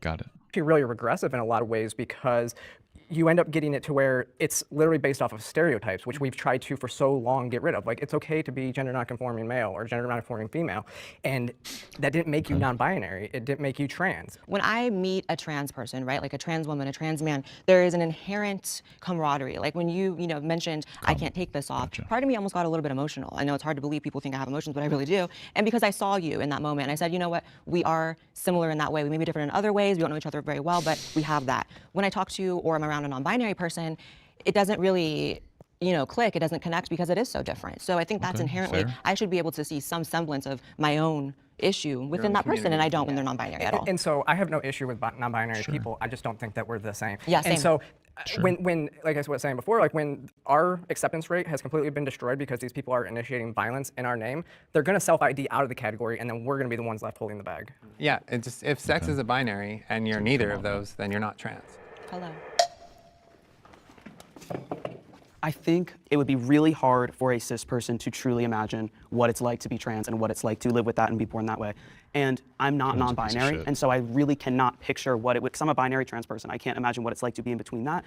But just like how the cis person can't really truly understand that, it doesn't mean that it's not a thing and it's not real. And I really believe that we have like 85 years like on this earth, and like so many people spend so much time being like sad and uncomfortable in their bodies. And if we were just all comfortable, like if somebody like wants to go by a name and like dress a certain way and they are saying, this makes me so comfortable, this is what makes me happy, there is no reason they shouldn't do that. And my God, there is no reason why we should say, well, you're not a part of this because like this is us and like this is whatever. Because literally like we could all sit here and agree that like non-binary people are like not a part of the trans community or whatever, which is not my opinion. But we could like, that doesn't like change anything. Like there's a whole, we have a vast community. I feel like I know who this person is now that I've been looking at them for long enough. Who is it? Is it this person? I feel like I know who this person is. I'm going to take a look as we... And I believe that non-binary people are a part of the community because I have so many shared experiences with so many non-binary people I know. We have very similar experiences in growing up with dysphoria, with transition, with anything, and nobody has to do anything. Nobody has to transition in a way they don't want to transition. And yeah, like let's be a happy family. My God, let's all just be happy. That's my vibe. Cool. Yeah, or fight the fight together. Yeah, like let's do it. Like we have separate fights though. That's the thing. No, we I don't know if it is. We're weakening our borders by creating this divide within our own community. This is so silly. Look, I actually understand like a lot of the points that are being made here from the conservative side because I grew up conservative. He's a big TikToker. Yeah, I can't find him in his TikTok though. That's what's getting me like weirded out. I'm looking for it and I just don't see it, so it's weird. 2, 3, 4, 5, 6, 7. There's 8 people. What the fuck is their name? Why am I so stupid? Like I'm not understanding. Am I just dumb as fuck? Like it's not this person. Not this person. I kind of like this person. They're interesting. It's not this person. It's not you. At trans conservative. It's not them. Whatever. I voted for fucking Bush. Damn, his name is Sasha? Conservative, okay? I don't see them on. It was not until my later age that I kind of decided, like, you know what? Let me be more open to different types of communication, different types of people. I actually talked so much shit about pronouns. Like they, them, all this. I was like, what is this trash? When it first started really coming out, I did not disagree. I did not agree with it. I was like, what is this? This is stupid. How can you be a them? Blah, blah, blah, blah. You were correct. And I did the whole thing, the grammatically. Wasn't this person non-binary? Okay, whatever. You're interrupting me. But you were correct. I'm just saying. I'm agreeing with They you. asked you not to comment, and you're commenting. So if you could stop, that'd be great. Thank you. So anyway. I feel like Blaire probably is interrupting more than anybody else. Although the other woman was before too, the black woman. But Jesus. So I changed my mind because I got to spend time around other people who were non-binary, who were non-conforming, and I got to speak with them and I got to experience their life and their experiences. And then I realized myself, I'm like, shit, maybe this is what I've been experiencing my whole life, only because I was exposed to it. If I would have never been exposed to it, I would have never known that this could have been my experience. And I would have lived the rest of my life as a different person, as somebody who I'm not. And it's funny that you keep talking, that some people keep talking about, oh, you need to go through HRT, you need to have surgeries in order to be trans. That is all garbage. Another thing I never said is just so crazy. Again, you're still interrupting. What are you talking about? Blaire said that. Why is Blaire pretending she doesn't have the takes that she has? I don't understand. Just say like, yeah, I feel that way. That's fine if you feel that way. I hate dishonesty though. She literally is saying that. She's saying that if you don't go through these surgeries, you're not really trans. What do you is this like the fucking tactic? Is this just like pretend that you're like not? I don't get it. I'm fucking super confused. Why are you just lying? I don't understand. Me while I'm talking. This is the second You're time now. addressing me. This is the second time now. If you can claim someone said something they didn't say, they should be able to correct you in the moment. Do you feel good now that you said what you needed to say? I feel fine. Wonderful. I'm sitting pretty. I'm fine. So, I mean, sometimes it's like the power that needs to hold me back. I mean, you're because appropriating a medical condition. That's what you're really doing. I exist. Okay, so then you that phrase would be you agreeing that you think that somebody needs to go through a transition, and I'm not like whatever. I'm fine. Go with that argument. Just be honest about it. Like holy fuck. I am proof that non-binary people exist and that it is a thing. And because I'm sitting right here in front of all of you, I'm a real person. This is my experience, just as yours.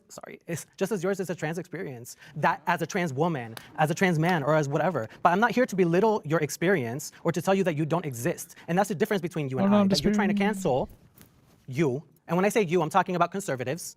And maybe it is you. You're part of the thing. You're part of the thing. Here's where I get to interject because there's a lot of things said about me. Stop addressing her and just talk to everybody. But what is your dysphoria? Well, there was something.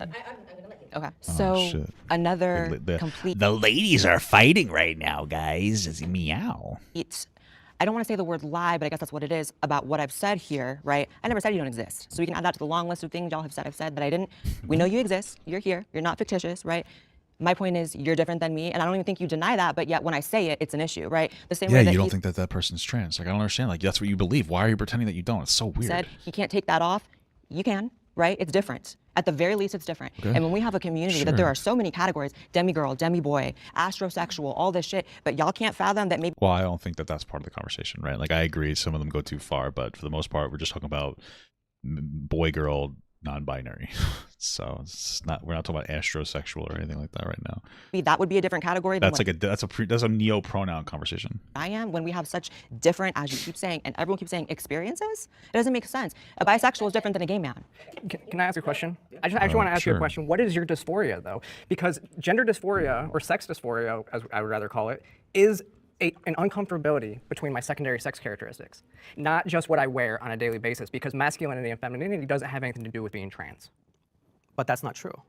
Well, masculinity and femininity does have something to do with being trans. It's somebody's like relationship with that masculinity or femininity, right? So that's not like necessarily true what they're saying. Yeah. But that is not true. You can have dysphoria without having to be dysphoric about your sex parts. But what is your You can have dysphoria? dysphoria What is about your anything. dysphoria? Straight cis women have dysphoria about their breasts all the time. They get breast augmentation. not dysphoria. That doesn't mean It is dysphoria. It's just not gender dysphoria, right? So that's the argument there. Yeah. that doesn't mean that I'm not dysphoric about certain things. That doesn't mean that. And you don't know my life. You're not in my life Well, that's daily. why I asked you a question. You don't know what I I cannot- experience, the different things that I experience personally. I cannot believe that I grew up as, you know, this 5-year-old little kid experiencing just crippling gender dysphoria, like horrible thoughts, struggled so much my entire life to be sitting in this room and you're explaining to her what dysphoria is. I have my experience. It It's doesn't mean that I amazing. didn't have crippling. You got a different It doesn't experience. mean You that got a I different myself- We all have a different. We all have a We all different have different experience. experiences. It's different. I know, but we're all both not. Different things. That's it. Generally speaking, when it comes to somebody who's non-binary and doesn't have gender dysphoria, the concept is that they have a form of gender euphoria from identifying. That's the general argument. It's like, no, I don't have gender dysphoria, but I do feel a level of euphoria for identifying in a particular way. That was the general argument there, just so people know. It's not simple. We don't identify as our gender at birth. Obviously, I'm not a non-binary person, so I can't speak for non-binary people, but I can talk about what I've been taught by non-binary people. From what I understand, when it comes to some non-binary people, sometimes they have to go into the gender binary for safety reasons, depending on the environment that they're in. A non-binary person stepping into Maybe. this world and dismissing the gender norms of what people think a man and a woman is cry? supposed What to the be fuck? like is so powerful. If you don't want to be mutable to the times of the expansion of the trans and non-binary experience, then just say that. I would rather you just say that you are not willing to move forward, learn the new terminology, learn the new pronouns that come with the trans umbrella and the trans experience for the most based. part. And also, I'm sorry, one more thing. And also, too, there are non-binary people who have different sexual orientations. Let's also name that too. There are so many layers of nuance that we could really get to when it comes down to the root of what being non-binary is. What's the definition? But it doesn't make them trans. My big thing when it comes to, I agree with a lot of the things that you just said. I actually love you. I adore you. Oh, thank you. Right back at you. Wow, But beautiful stuff. Here's the thing, right? That's not the prompt. The prompt was, is it different? And it is. Again, That's not really the prompt. The prompt is, should it be considered under the trans umbrella? But okay. and when I go out, I can't like take my beard off, girl. It's not coming off. Right. Unfortunately, as much as I hate having facial hair despite being a guy, like Real. it. Yeah. Like I can't go and reshape my body. I can't go and shave my Adam's apple down. I've been on this since I was 15. What if it had gone wrong? So I have an interesting experience with non-binary myself, as someone who has presented as a binary trans man.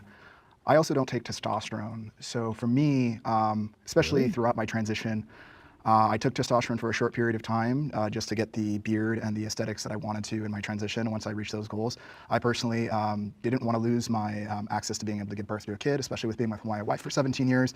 Interesting. Because I heard somebody say that before. Like there are people who will go on testosterone or go on hormones, and then they'll stop taking hormones. They'll like detransition to an extent because they've satisfied what they wanted to get. They feel good about the changes their bodies made. I didn't know that it was so permanent.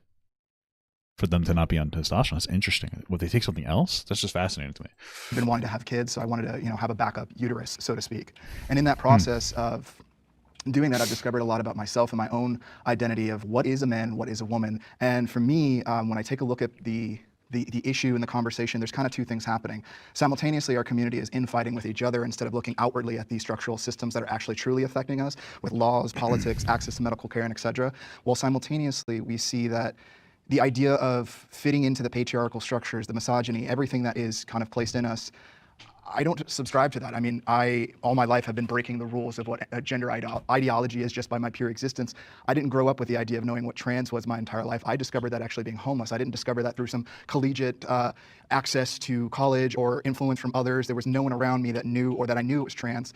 I discovered that myself. But as I've aged in my transition, because I've been trans for damn near almost 20 years now, I've discovered my own fluidity in that area because I actually enjoy my female side too.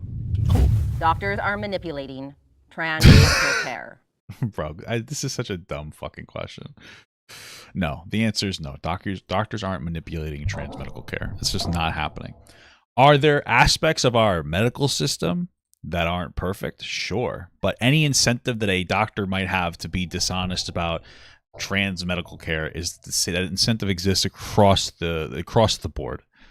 And so the reality is that if you have an issue with our medical, or if you have an issue with the way that trans people are getting medical treatment or whatever, then you should have an issue with the system in general.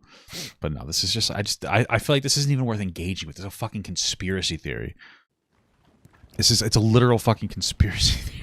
I think there's three types of doctors out there. Okay. I think there are the ones who absolutely think that they're doing this for the right reasons. Because they are. I think that there are the ones who are absolutely doing it for money, like we saw at Vanderbilt. The people at Vanderbilt literally said this is a huge moneymaker. And then I think that there are, I don't know if it's incompetence or ineptitude. I don't care about any of that. I don't care what your motivations are for prescribing somebody care across the board. If I had cancer, my doctor prescribed me medicine because it made them money, but it was also the medicine I needed to survive. I don't care, right? My issue is, are people accurately being diagnosed and treated? I don't care about the motivations. You could argue that if somebody had more of a money motivation, that there's a higher chance of you not getting accurately diagnosed. But I don't think that this is happening in any robust way. Considering the detransition rates is like 1%, we're not seeing this massive amount of people getting overly affirmed or overly diagnosed. Is there going to be some confusion because it's somewhat new science, or rather it's new for somewhat new science, kind of mental health science, but because we haven't really dealt with kids transitioning or minors transitioning? Of course, there might be issues, but overall, based on all the data, we're going in the right direction. And so none of this is a conspiracy theory to talk about this shit. Or laziness. Hey, what's up? Because what we're seeing, not just in the trans community, we're seeing in society, SSRIs being pushed on patients. Mental health doctors are pushing so many different drugs without getting to the root issues. See, I have a right. That's not a trans issue, though, right? That's just a fundamental issue in our system. interesting perspective on this. I've been out for 11 years this year. I've been on testosterone since I was 15 years old, and even looking into it, I waltzed my little ass up into that doctor's office, and I left on testosterone. He gave me my first shot in the doctor's office that day. Well, you would have had to get diagnosed first, but okay. I was 15 years old. Hey, what's up, Acrella? Yeah, I am. What if I had been wrong? What if I had been wrong? It really just is that simple. I mean, is your argument that they misdiagnosed you? Like, I'm confused. I feel like Left on testosterone. And perspective on this, I've been out for 11 years this year. I've been on testosterone since I was 15 years old. Okay. And even looking into it, I waltzed my little ass up into that doctor's office, and I left on testosterone. He gave me my first shot in the doctor's office that day. Oh, well, that's 15 years ago. I don't know if anything's changed. I feel like it probably has, but okay, yeah, that's bad. You should have to get a diagnosis first. I'm assuming they did. I don't really know the specifics of their relationship or their experience. I was 15 years old. What if I had been wrong? What if I had been wrong? I mean, maybe you probably wouldn't have got diagnosed. I don't know. Just is that simple. I'm joining mid-convo. Wow, nice to see you. Because I think it's not, I don't think it's like a huge widespread issue, but I think when we have like a for-profit healthcare system, it does happen. Like, I feel like there are, I believe that people should be evaluated and go through tests. And like for me, getting on testosterone and getting surgery was a massive process in my life. But I do think that it probably happens, just like you said, like with SSRIs and stuff. Like, yeah, well, yeah, but I feel like, and maybe this is just my interpretation of the question. The question isn't does it or doesn't does it happen or does it not happen? I think more of the question, at least the way I interpret it, says doctors are manipulating the trans medical care. I feel like when we hear that question, our first relationship with it is this a widespread issue? No, I don't think that it's a widespread issue. That just like, is there voter fraud? Technically, sure. Like there are people who either don't fill out forms right or whatever. But is it a widespread to have an impact? No, of course not. Right? That's what my conversation would be. So like, yeah, sure. I'm sure it's happening in small pockets, but is it an overall issue with the trans medical care system? Nothing indicates that. It's a conspiracy theory that exists to try to make it seem like trans people or any type of gender affirming care is just some kind of like a government conspiracy or whatever bullshit. It's just not real. Things are overprescribed. So I do think it's a massive issue. I think that society in general, as Sarah mentioned, is over-medicalized right now. We're in this weird climate where there are entire political movements behind if you do or you don't have a vaccine. You can't enter this building if you do. You can if you do. All right, well, you're an idiot. I'm tired of the vaccine conversation because it's so boring and you're just being like, you're being dumb at this point. The reality is that the vaccine was necessary. Cope and get over it. That was a huge epidemic. 1 million people died in 3 years. Excess death rates. Shut the fuck up. Like, stop pretending like COVID was a small deal. It was a massive issue. It was a huge deal. It's massively impactful. A lot of people that are content creators are only popular because people were home for so long and we consumed them. Like, I don't know what you're talking about. Like, you're yapping about this stuff. Like, oh, the vaccines. Like, it's a conservative virtue signal. It's just shut the fuck up. You know, it's like crazy. But, you know, when it comes to the trans issue, I think just the fact that there were really almost no detransitioners as recent as like 5-6 years ago, and the fact that it's exploded now shows that it is a massive issue. And you know, that's not true at all. There have always been detransitioners. What are you talking about? They weren't publicized, but that doesn't mean that they didn't exist. It's just not. What you're saying is not true. Like, conservatives will constantly quote that Sweden study that was from 1973 to 2003, and they talked about how like there are people who detransitioned from that. The years detransitioned, there have always been detransitioners. Like, obviously, you're going to see more as more people are treated. That doesn't mean that there's more proportionately. Those are two different conversations. But there's always been detransitioners. What the fuck are you yapping about? Like, I don't even. Just making it seem like detransitioners never existed. Of course they did. What are you talking about? And a lot of people who detransition aren't even detransitioning because they're not getting the correct, because they were misdiagnosed or something. Like that person that's in there, they went on testosterone for how long? And they said, yeah, I came off testosterone. That would be considered a detransitioner. You could consider that person detransitioned because they went on testosterone. So when you talk, like what you're saying is just not accurate. I mean, you probably know that. I guess that's what happens when you just get used to being lying and disingenuous. I don't know. It's embarrassing for it. You should feel embarrassed about it. I think that I can reflect what you said. I was over 18 when I started my hormones, but I had a 20-minute appointment, and just like you, I walked in and out with an estrogen prescription. Insane. I wasn't tested for my levels. I didn't have to see a therapist first. I had no letter. And you were a child. I was a child. So insane. I wasn't tested for my levels. I didn't have to see a therapist first. I had. Oh, well, I mean, that's wrong. I feel like that has to be different now. There's no way you don't have to see a therapist first before you get some kind of gender affirming care. But I mean, if that's true, that's bad. But I'm pretty sure now you probably would. They got transitioned 10 plus years ago. Things have changed rapidly in our understanding of this stuff. So I don't think that you could use their personal experience as the de facto. No letter. And you were a child. I was a child. So, and that is a very, very one of the most conservative states in the country. So if that's what's going on in Georgia, imagine what's going on everywhere else. California, hello. Yeah, when I went for my initial appointment, I literally helped my doctor find gender dysphoria on his chart and mark it for me. That's insane. And I walked out with my prescription that day. I mean, because I do a lot of work with the detrans community, and the problem is I actually don't really care too much about, you know, if you are an adult and you walk into a doctor's office and want estrogen and you walk out. I don't think that's an issue. What is an issue is when doctors are not giving all the information, when they're actually telling you that this is what's right for you, and then it's not. They're actually manipulating their patients. They're manipulating, you know, they say, if you don't do this, you're going to kill yourself, and all this stuff. Is this like, I mean, I don't think that doctors are saying that. I've heard people say that as a talking point, but I don't think that doctors are like, if you don't do this, you're going to fucking take your life. I don't think that that's happening. I don't think people are actually saying that. I don't know what you're talking about. But okay, sure. So I would actually rather a doctor say, I have no idea what this is going to do to you, but it's your body, your choice. You can do what you want, and then leave you on your way, and you can make that decision. Why would you want that doctor to say that? I don't think doctors, I mean, again, show me. I don't think doctors are saying you're going to take your life if you don't get this treatment.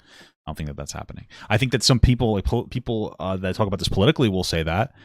And I think that it's a little weird to go right there because I don't think that you have to have suicidality for you to have a valid, it shouldn't have to go as far as like, yeah, if you don't get gender affirming care, you might die. Like maybe, but I think it's more than anything else. If you don't get it, you might be really distressed. It might be really upsetting. It might be really hurtful. It might be really destructive to your mental health. I don't know why it needs to be something that goes so far as to like, you will take your life. So when people go that far, I'm like, well, it seems like maybe you don't need to go that far necessarily, but whatever. But okay. Right. I think they're not asking the patient why. Why do you feel this way? It's a simple question. Another I think thing that I they was probably never are. informed of, Okay. when I started my hormone journey, and now it seems, like common sense, but I was, 20, so it's like, even 20-year-olds can have oversights. No one told me I had to freeze my sperm. That's crazy. So You know what we should do? We should tell people that now, and we've solved the problem, right? Okay, cool.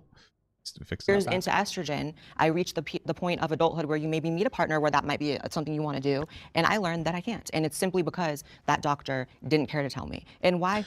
That probably is not true. I don't know. It could be true. This is the problem with what she's saying is she's assigning an intentionality to the doctor, saying that the doctor simply didn't tell me that I wouldn't be able to get pregnant. We don't know that. What's more likely is that when she started transitioning 10 plus years ago, people didn't have an understanding that going on these hormones in a long-term capacity could have the side effect of infertility. That's most likely the issue. Or they did tell her and she just didn't fucking care, right? I don't instantly buy into the idea that nobody ever informed her that she might become infertile in some capacity if she goes on hormones. I just don't buy it. I don't. I mean, it's possible, but for how much she lies, I think it's just as possible, if not more likely, for it just to be a case of not having the understanding. But I guess I could be wrong.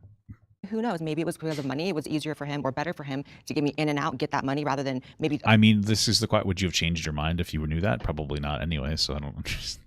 But okay, whatever. A couple more appointments where I'm having to figure out, how to freeze my sperm in the meantime. But a lot of these doctors are also activists. They also don't tell trans men that they're going to go through menopause. Right. So there's a lot of issues with trans men. Okay, I feel like they probably do.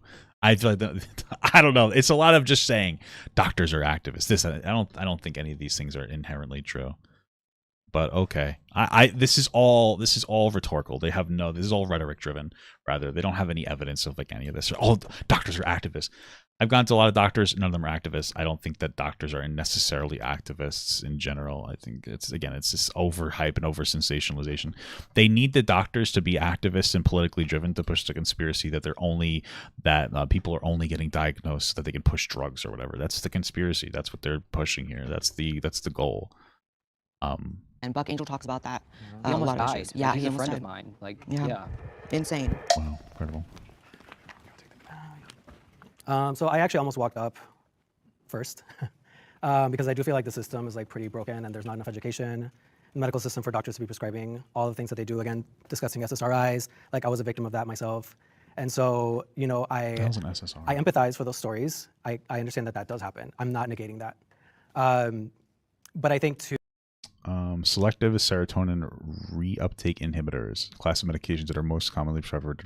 It's a depression drug. Gotcha. to negate, medical service to somebody who needs it, who it might be life or death for, just because you feel some type of way about it, isn't right. Like, why do you care what, little Timothy or Sally are doing or whatever? Like, why do you personally care what? Well, Timothy and they're Sally children, are 8 and 12. So. Okay, sorry, we're doing no comments. But we're not talking about children 7 or 12, and this doesn't happen often. Has it happened? Yeah, it has, because that's the thing. It's a big world. Like, things happen all the time. Things we can't even imagine happen. It just is a reality. But again, to walk through a door and then close it for other people to walk through, that's kind of messed up, in my opinion. So to your point for being able to receive hormone therapy in the way that you did, I had a similar experience. I was able to walk in and get access to hormones.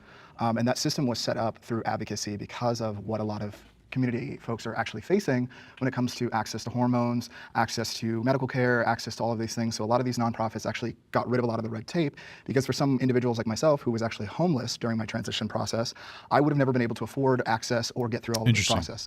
Now, okay, so what they're saying is that there was a heavy uplifting of restrictions that are probably generally needed in order to deal with another problem of people not being able to get access at all. And it's like, okay, so I understand that. This doesn't make it right, but I understand that. Okay. Oh, can I admit that there is some medical malpractice? Yes, I myself had issues obtaining testosterone consistently. For some reason, the script doesn't match up, or you got to get in contact with the doctor. And it was part of the reason why I chose actually to go off testosterone, because I didn't like the idea of not having constant access, because I was worried about the damage that it could cause to my body, and also because I wanted to keep intact my reproductive rights. From what I have seen when it comes to these detransitioners, from my understanding in terms of the statistics, trans people are 8% of the population, and then the detransitioners are somewhere from 1 to 8% as well. So all of these laws that are coming in is to affect the entire community as a broad, while the percentages that we're affecting people is so small. Well, simultaneously, if we looked at things like in the past, like HIV with things like AZT drugs that were harming folks, those folks went through all of those processes and learned the research of what it was to properly take care of HIV through that unfortunate, horrible, horrific process. I mean, it was basically chemo. Yeah, I mean, AZT was killing people and they had no clue what we're doing. Now, unfortunately, because trans people have not got access to medical transition as long, and especially in the transmasculine community, there's a lot of research that has not been done. So to a degree, yes, we are guinea pigs in the shot in the dark. But just like in the 80s when AZT was— Yeah, sure. I mean, again, that's kind of the unfortunate reality of all modern science, is that people have a problem, and then you use your best guess. Okay, kind of. You use the best available information that you have available to you to diagnose a particular problem and treat the particular problem. And then as time goes on, you're going to study, you're going to realize what is and isn't the right way to go. But either way, making an educated diagnosis or an educated treatment, or really an educated guess, is better than doing nothing, just generally speaking. Because at the very least, that educated guess leads to people getting better treatment either way. Right? Like overall, even if it's not perfect now, it's probably better than the alternative of doing nothing. But then 10 years from now, you have more data and research and studying so you can move forward in a more productive way. Being discovered, or 90s when it's being discovered, those folks had to go through that process. And I was given informed consent and understood that when I signed that. We just don't know, because the studies aren't there, like you said, right? So the problem is when you talk about like the detransition rate, what generally happens is there's no follow-up. The longest study that's been done is 5 years out. The average detransition So do more studies. happens between 4 and 10 years. So we're not capturing all of that. Plus, if you haven't had your primary sex organs removed, you literally just stop taking hormones, and then you never go see your doctor again. And so they never follow up, and you just fall off the rolls. So yeah, but it's your responsibility to follow up, right? And you'd have more access to that with better healthcare. That's on detransition is completely false. So I want to say something. What? What's completely false? What? First of all, I want to empathize with everyone here when it comes to the healthcare system, because it's not always for us. I don't think that doctors are manipulating trans care. I think they're still learning about trans care. I agree. And 100%. to your point, there is not a lot of research because the research is still new and fresh. Detransitioning is a thing. Fresh and but fit. truth be told, detransitioning is actually rare when it comes to not just wanting to be trans anymore. Now, the underlying factors within that is— Yeah, like it's rare when it comes specifically to not wanting to be trans. A lot of it could be a lack of financial or medical access, or emotional support in like a community. So yeah, sure. healthcare conditions, which I actually heard a trans man who is famous talk about, very well. I agree with what y'all were saying, because these issues are very, very real. But also, I think it's really because doctors are still learning about our experience. So I just have to say some things that were brought up about detransitioners, which I found just a little bit ironic, right? Because for a community that is 1% or less of the general population, we can never seem to find it within ourselves to find empathy for, even if it is the 1% of our community, which is detransitioners, and for the horrific medical malpractice. Who's not finding any empathy for these people? I don't understand what you're talking about. Nobody's telling detransitioners to go fuck themselves. Like, it's, I don't know what you're talking about. It's just that the problem is conservatives conservatives don't care about detransitioners. Conservatives will platform detransitioners in a way that's like, oh, I want to use them to make an anti-trans case, rather than to platform detransitioners. It's like, oh, what happened to you is really bad. And we need to make sure moving forward that we take your experience into account so that we diagnose better, right? So it's not that nobody cares about detransitioners. It's that conservatives don't care about detransitioners. They're using them as weapons to be transphobic instead of to use detransitioners' experiences to move forward, making sure that we diagnose properly. That's all that's actually happening. So what you're saying is just silly goosery. Abuse, mental and spiritual turmoil they go through. It's like, so we want the rest of the world to say this 1% matters, but our 1% doesn't matter. That's the first thing. The second thing is, it's not as if they detransition because of, just like you said, the loosening of all the restrictions to get on these drugs. It's like, that's not a good thing. Gatekeeping is a good thing. Like making sure the right people are getting on these drugs so there aren't regret cases, there aren't botched cases. That's what we have to go towards, because right now we're going down the slippery slope of anyone can get on it. Every single person here, I'm pretty sure, just stated that they went in and walked out in an hour or less to get their hormones. And that's a huge problem, especially a child. Because of things that have happened to me, I can see a future Sure, but I where don't think that that's how it is anymore. That was like, you guys are like 10 plus years ago, so. where transitioning for adults is banned. Like, I can, because What? to me, I can see a future where transitioning for adults is banned. Me too, because conservatives are fucking dumb and they don't make actual logical decisions. They just ban things based on how they feel. So. Like, I can, because Okay. of everything that's going on with Yeah, kids. I think most of us are against a ban on stuff like that. Obviously, Yeah, we're all sitting obviously, here for a reason. but- I think I had the common ground though, because everybody here kind of also admitted that we don't have the research. And so when we don't have the research, and I'll tell you, I think that can't adhere adults to can do spit what take. they want, but I think we don't push forward with transitioning children until we have the research. We do the research, and this is actually what GenSpec pushes as well. Yeah, so like what you're saying is nice, but it's just like you don't understand what you're talking about.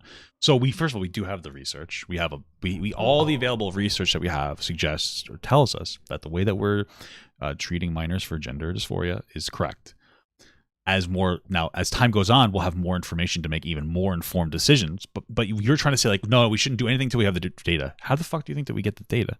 By treating people. So you're saying do nothing, which is based on the data, much more harmful than doing what we have now that might not be perfect.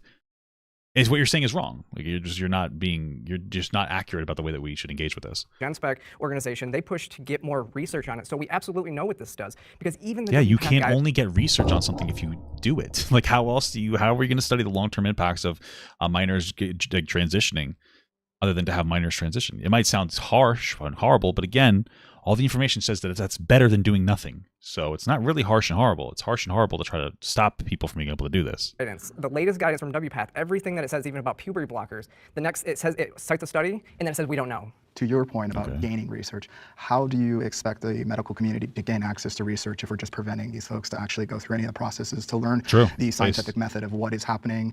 Just like with AZT drugs, where we learned that was actually harming us, and now we have things like Biktarvy. Yeah, so it's the same way as we have with any research. You have a very select, very heavy gatekeeping crew that you're allowed to create these studies around. And you need a good checklist to be like, these people show all the actual signs of gender dysphoria. They are having like very strong distress, and every— That's what we're doing for the most part. That it's just not done in like, it's not like 20 trans people. Let's see how they do 20 years from now. There's a lot of trans people, and you can't just like, again, all the data we have suggests that the way we're going is positive. So why would you gatekeep it that hard instead of just like collect the data, see how people are 10 years from now, and then go, okay, we should move better this way, that way, and the other way. State that's passed bans on access for minors also has provisions, except for in the most extreme cases, to conduct studies on. Gender affirming transition is suicide prevention. Probably, yeah, generally speaking. I just don't think it has to go that far to be suicide preventative for it to be effective. Look at our unified front. I mean, obviously. I don't think that every trans person is like, it wants to take their life. I don't think that it goes that far. I don't think it has to. Again, having a significant amount of distress and just being distressed to like a point where you're depressed and you have a very low quality of life comparatively, like that should be enough. You don't have to, it doesn't have to go this far. I don't like it when people go to like, this could be life-saving. Like it can be, but for the most part, I don't think it is, or at least not that kind of life-saving. It can be life-saving to not be depressed, of course, but not even necessarily like suicide life-saving. Just like normal, like I feel better, I can get up, I can be productive. It's a known thing that trans youth are at greater risk of suicide and just suicidal ideations, which are horrible and will plague you and like ruin your life and make it awful. And so I know there are a lot of kids in a lot of pain, and growing up as a trans kid, I was in so much pain, and I feel like I could have been spared of a lot of that and gotten to enjoy my life a lot more if I had earlier access to gender affirming care. And even the gender affirming care that I did receive later in my life, and I went on hormones when I was like 16 and I got top surgery at 17, that completely changed my life in the most dramatic way. And so yeah, I think it is life-saving care, and I think a lot of trans people would agree. I agree as well too. I think gender dysphoria is a real thing, and we all deal with gender dysphoria differently. I know for myself or whatnot, there were times I wanted to end it all. And for me, I went to desperate measures to align my body with how I feel on the inside. And for some of us, especially living in the South, we don't always have access to hormone care. So some of us have to go to the black market. We have to do things to our body to be able to align us to where we are not willing to commit suicide. I don't think that's the only way. I think there are other ways as well too, but honestly, sometimes people just want somebody that cares, that wants to listen as part of the regimen to being able to prevent suicide. I've chosen to not medically transition in my bottom half, let's put it that way. But, and this is the first time I'm actually saying this out loud, but I am having facial feminization surgery. Okay. And that. So does this person have I was just curious, but does this person actually have diagnosed gender dysphoria to get that? Or, you know, I imagine you may not necessarily need a diagnosis to get facial feminization surgery. So, okay, interesting, cool. Was an incredibly ridiculously difficult journey, even as an adult who has a really good job and access to really great healthcare. Okay. But I still had to go through so many hoops, and I was still denied by insurance. And in my own personal life, I've also struggled quite a bit with mental health, and you know, a lot of that really relates to certain. Well, that might be because they didn't get an actual diagnosis. That might be why they're not getting it through insurance. So I don't know. I'm just making an assumption. So my body, like I not a always hard hated line my one, body though. when I was younger, and I didn't understand why. And you know, and I was always. That's true too. With mental health, doctors have to rely almost solely on what the patient tells them. Though, can a doctor really be at fault for something? For detransitioning? Yeah, that's a good question. That's a good conversation to have. Like, how much of a doctor is at fault for misdiagnosing? If the only way you can diagnose somebody with a mental health issue is by hearing their experience, and then making a reasonable, you know, I guess you'd say, balance or a reasonable diagnosis. Sure. Yeah. I mean, I agree with that as well. It's a difficult thing, you know, especially now where people do have access to, medical care, or excuse me, the internet. People have access to the internet, and it's like, well, how easy is it to, you know, how easy is it to research something and say, I have this thing when you go in, you know, like there might be some people who are going, okay, I think I have gender dysphoria, or I think I have anything, right? I have a detransitioning friend, and this was the experience that she had communicated to me. And she's like, I thought I had gender dysphoria because I had some comorbidities of like anxiety and depression. And so I went to a doctor. I looked it up, and I went to a doctor. I told them that I had this, and they diagnosed me, and they got me medication. And it's like, is that the doctor's fault? How do you parse? I don't know. How do you parse through that information? I feel like it would be very difficult to parse through that as a doctor. You know, I feel like there's just a lot of different information that's available, and that could potentially be conflicting. And it's just about having doctors get better at identifying people who are self-diagnosing before coming in. It can be a very complicated situation. Dressing, you know, as like a cis male, and I just had all this stuff just didn't fit. It just didn't feel right, and it was just like this darkness in my life. Like I just wanted it, you know, gone. And I just learned to live with it. But then eventually, like, you know, after figuring out who I am and all that, like now I know like this is life-saving care. Like this for me is life-saving care. Like who knows where I could be in a few years had I not known who I am and had access to care. Cool beans. How y'all doing? I think too often we hear, you know, that if we don't affirm our child's, you know, gender identity that's different than their sex, then they're going to commit suicide. We hear this all the time, especially from the detransition community whose parents were told this and it was manipulative. We hear politicians say this all the time when they're trying to, you know, stop bills or pass bills. The problem. Yeah, it's sensationalized language, sure.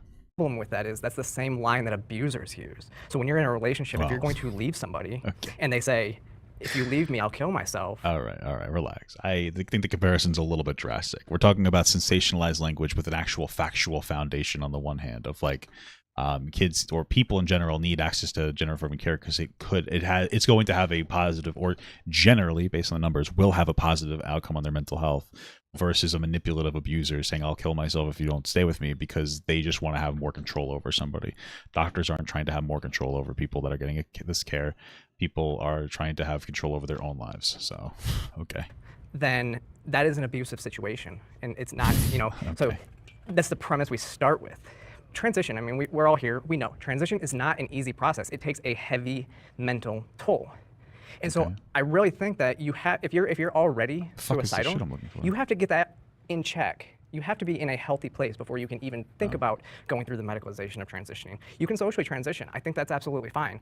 But I think that, before you even think about medically transitioning, then I think you have to have your head right before that. And hormones will make you feel kind of crazy anyways. Well, so I think that that's why. Yeah. That's typically the goal. Like the way that it's supposed to work is that you will go to a therapist and they'll start working with you to help you deal with your identity issue. And then you will they will generally set an expectation of like, okay, what do you want to look like? How do you want to identify? And sometimes they'll have you like point to somebody, like show you a celebrity or this or that, for you to say like, oh, this is what I want to look like. This is who I want to be, et cetera, et cetera. And then you'll slowly, as you try to rein in your expectations, you also try to move towards that point, generally speaking, right? Like generally speaking, the goal isn't to transition as much as possible, right? The goal is to be as happy and comfortable as possible. But for a lot of people, that seems to be the way that you have to go, right? So it's not crazy. See, when it comes to gender affirming care, I appreciate everything that gender affirming care has done for me. And I thank God every day that this was the right decision for me, because I have friends like Richie who it wasn't the right decision for, and now he's missing genitals. So, when it comes to it being life-saving, the reason I didn't step forward, even as somebody who might agree with that prompt, is because correlation is not causation. What do you mean by that? Just because something is related to another thing does not mean it directly causes it. Okay.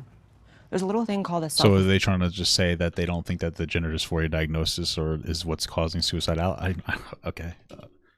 fulfilling prophecy, right? And sometimes when we create a narrative, it can kind of take on a life of its own. So I know there's a lot of talk about suicide statistics in the trans community. And interestingly, almost all of those statistics come out of LGBT activist organizations who have an incentive to put those numbers out to portray this image that we are suffering greatly, we're under attack, and then all of those suicide rates. So then why did you transition if you weren't suffering greatly? Like what you're saying, it's just, again, it's just more pushing of conspiracy theory. If you think that people are suffering greatly, I don't understand. Like, it's just a narrative to get people to think that they're suffering greatly. Why'd you get transitioned if you're not suffering, if you weren't suffering? Like, it doesn't, what you're saying doesn't even make sense. You can't even compare this to your own life experience and be like, yeah, you know what, you have the same experience. What the fuck are you talking about? Okay, whatever. Due to societal mistreatment. Whatever. And when these kids are being told, like you said, when they're going into these doctors, the doctors are telling their parents essentially emotional blackmail. They're saying, you don't know that doctors are saying that. This is the problem. You don't know that doctors are saying that. You're just making this assumption. Are activists saying that? Absolutely. People are saying like your child will die if they don't get, like some activists are saying that if they don't get that care. Again, I don't think it needs to go that far. I think that it's just, it's distressing and they could use help. But you're asserting that doctors are saying this. You don't know that. You're making an assumption based on fucking nothing, frankly. You're making it based on because it makes your argument seem better. You're sensationalizing in the opposite direction. You don't know what doctors are saying. We don't know that that's what's actually happening. I honestly doubt that doctors are saying you have to transition your kid or they will die. I doubt that they're saying that. They could be. There's no actual proof of that in any wide scale aspect. Are there some doctors that might? Maybe. Most doctors I don't think are activists that are trying to get people to believe in a particular narrative. I think that that's just like a talking point. Because again, you have no proof that that's something that's happening. It's not even a reasonable assertion. So, like, you don't know that. Activists, sure. Doctors, doubtful. I don't think that's true. Trans your kid or your kid's gonna die. And they say it in front of the child. And they set up this false dichotomy as if those are the only two options moving forward. And here to tell any child feeling any type of way, those are not your only two options. In fact, there is a vast array of options in between and around suicide and transition. Therapists and doctors aren't even legally allowed to say, no, you're not trans, you're actually experiencing A, B, or C. And that's the case with detrans people as well. Is that true? They have this huge host of issues, depression, body dysmorphia, anorexia, eating disorders, maybe sexual abuse in their past. People don't know that a long observed symptom of sexual abuse is wanting to be the other gender to cope with it. So this has been in textbooks forever. So I just think, I'll wrap it up really quickly. I just think it's a There's so many claims that I have to parse through on this one. Oh, I guess I'm gonna die because this guy's an asshole. Okay, cool beans, you fucking dick. Okay, hold on. First of all, where is this coming from where she's saying that you can't tell somebody that they don't have dysphoria? I don't know if that's true. But second of all, their gender to cope with it. That a long observed symptom of sexual abuse is wanting to be the other gender to cope with it. That might be true. That doesn't matter though, right?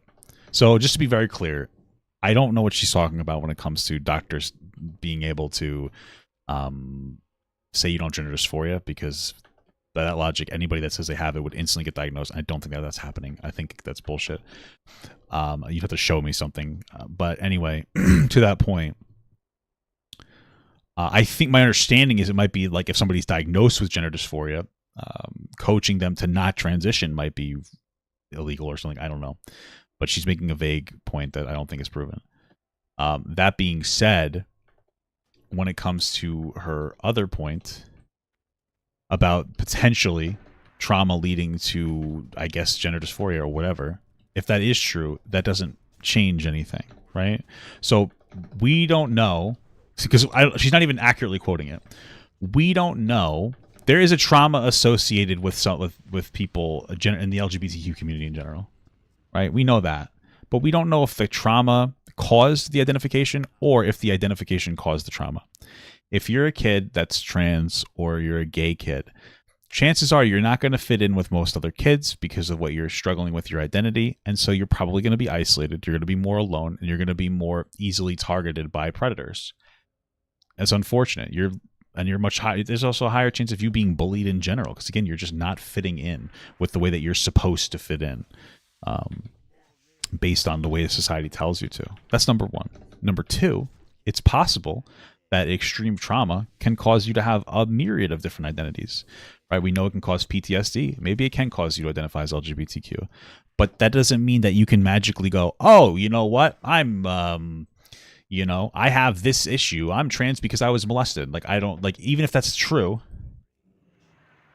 that doesn't mean that you're just magically going to not be trans anymore. Like, our life experiences exist and they craft us, and you can't just magically change them just because, for fun. So even if it is true, which I don't even know if it's true, that having that type of trauma would make you trans, it doesn't mean that you can magically not be trans anymore just because you acknowledge it. So it doesn't, what she's saying, she's rapidly going through points. Like, this, I don't think anybody can contest that. Hopefully they do. So this has been in textbooks forever. So I just think, I'll wrap it up really quickly. I just think it's a false dichotomy that it's either death or transition. But with that said, I agree with you. I appreciate everything the transition's done for me, but it's too much of a roll of the dice, and I think it's unhealthy telling people, do it or you're gonna die. Especially a child. Okay. So for the LGBTQ organizations, we also have to remember that they are relying on reputable resources. And a lot of those reputable resources are the medical research that has been put out there. So all they can do is take that information and be able to disseminate that into the community. And to be quite honest with you, hold on just a second. To be quite honest with you, and let's also be clear that these researchers are also collaborating with these organizations because they are the ones that have the most outreach to the community that they need to serve, which is the trans community. Because oftentimes the reason why nonprofit grassroots organizations are created in the first place is because there was no place for us. And so it is really hard to get that research to be able to do that. We can agree to disagree, but the research has not been completely fulfilled yet because a lot of these people don't even know about our experience, and that is why it's important that we make it very clear what we need to do. There's also, speaking of the numbers that come out of LGBT activist organizations, there was a little number that the life expectancy of a trans woman was 35. That was rescinded a couple years ago after like over a decade of that being like just factually, shared. Okay. And I always thought that my life was statistically going to end at 35. So I have to look into that.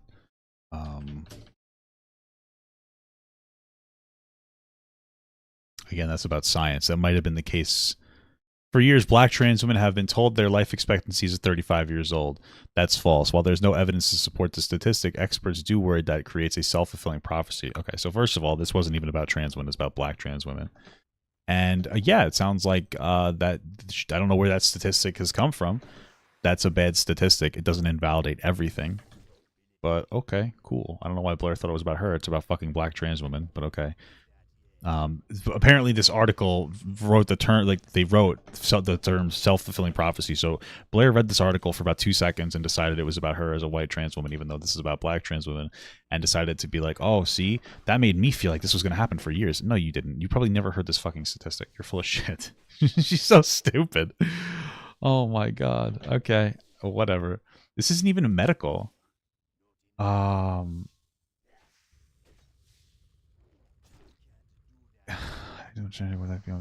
on a second. The stat has been repeated for a year after year. Okay, where was it? Who released this statistic? where does this statistic even come from? Wait, hold on. Is there no source for this? I don't even think that this is like a formally.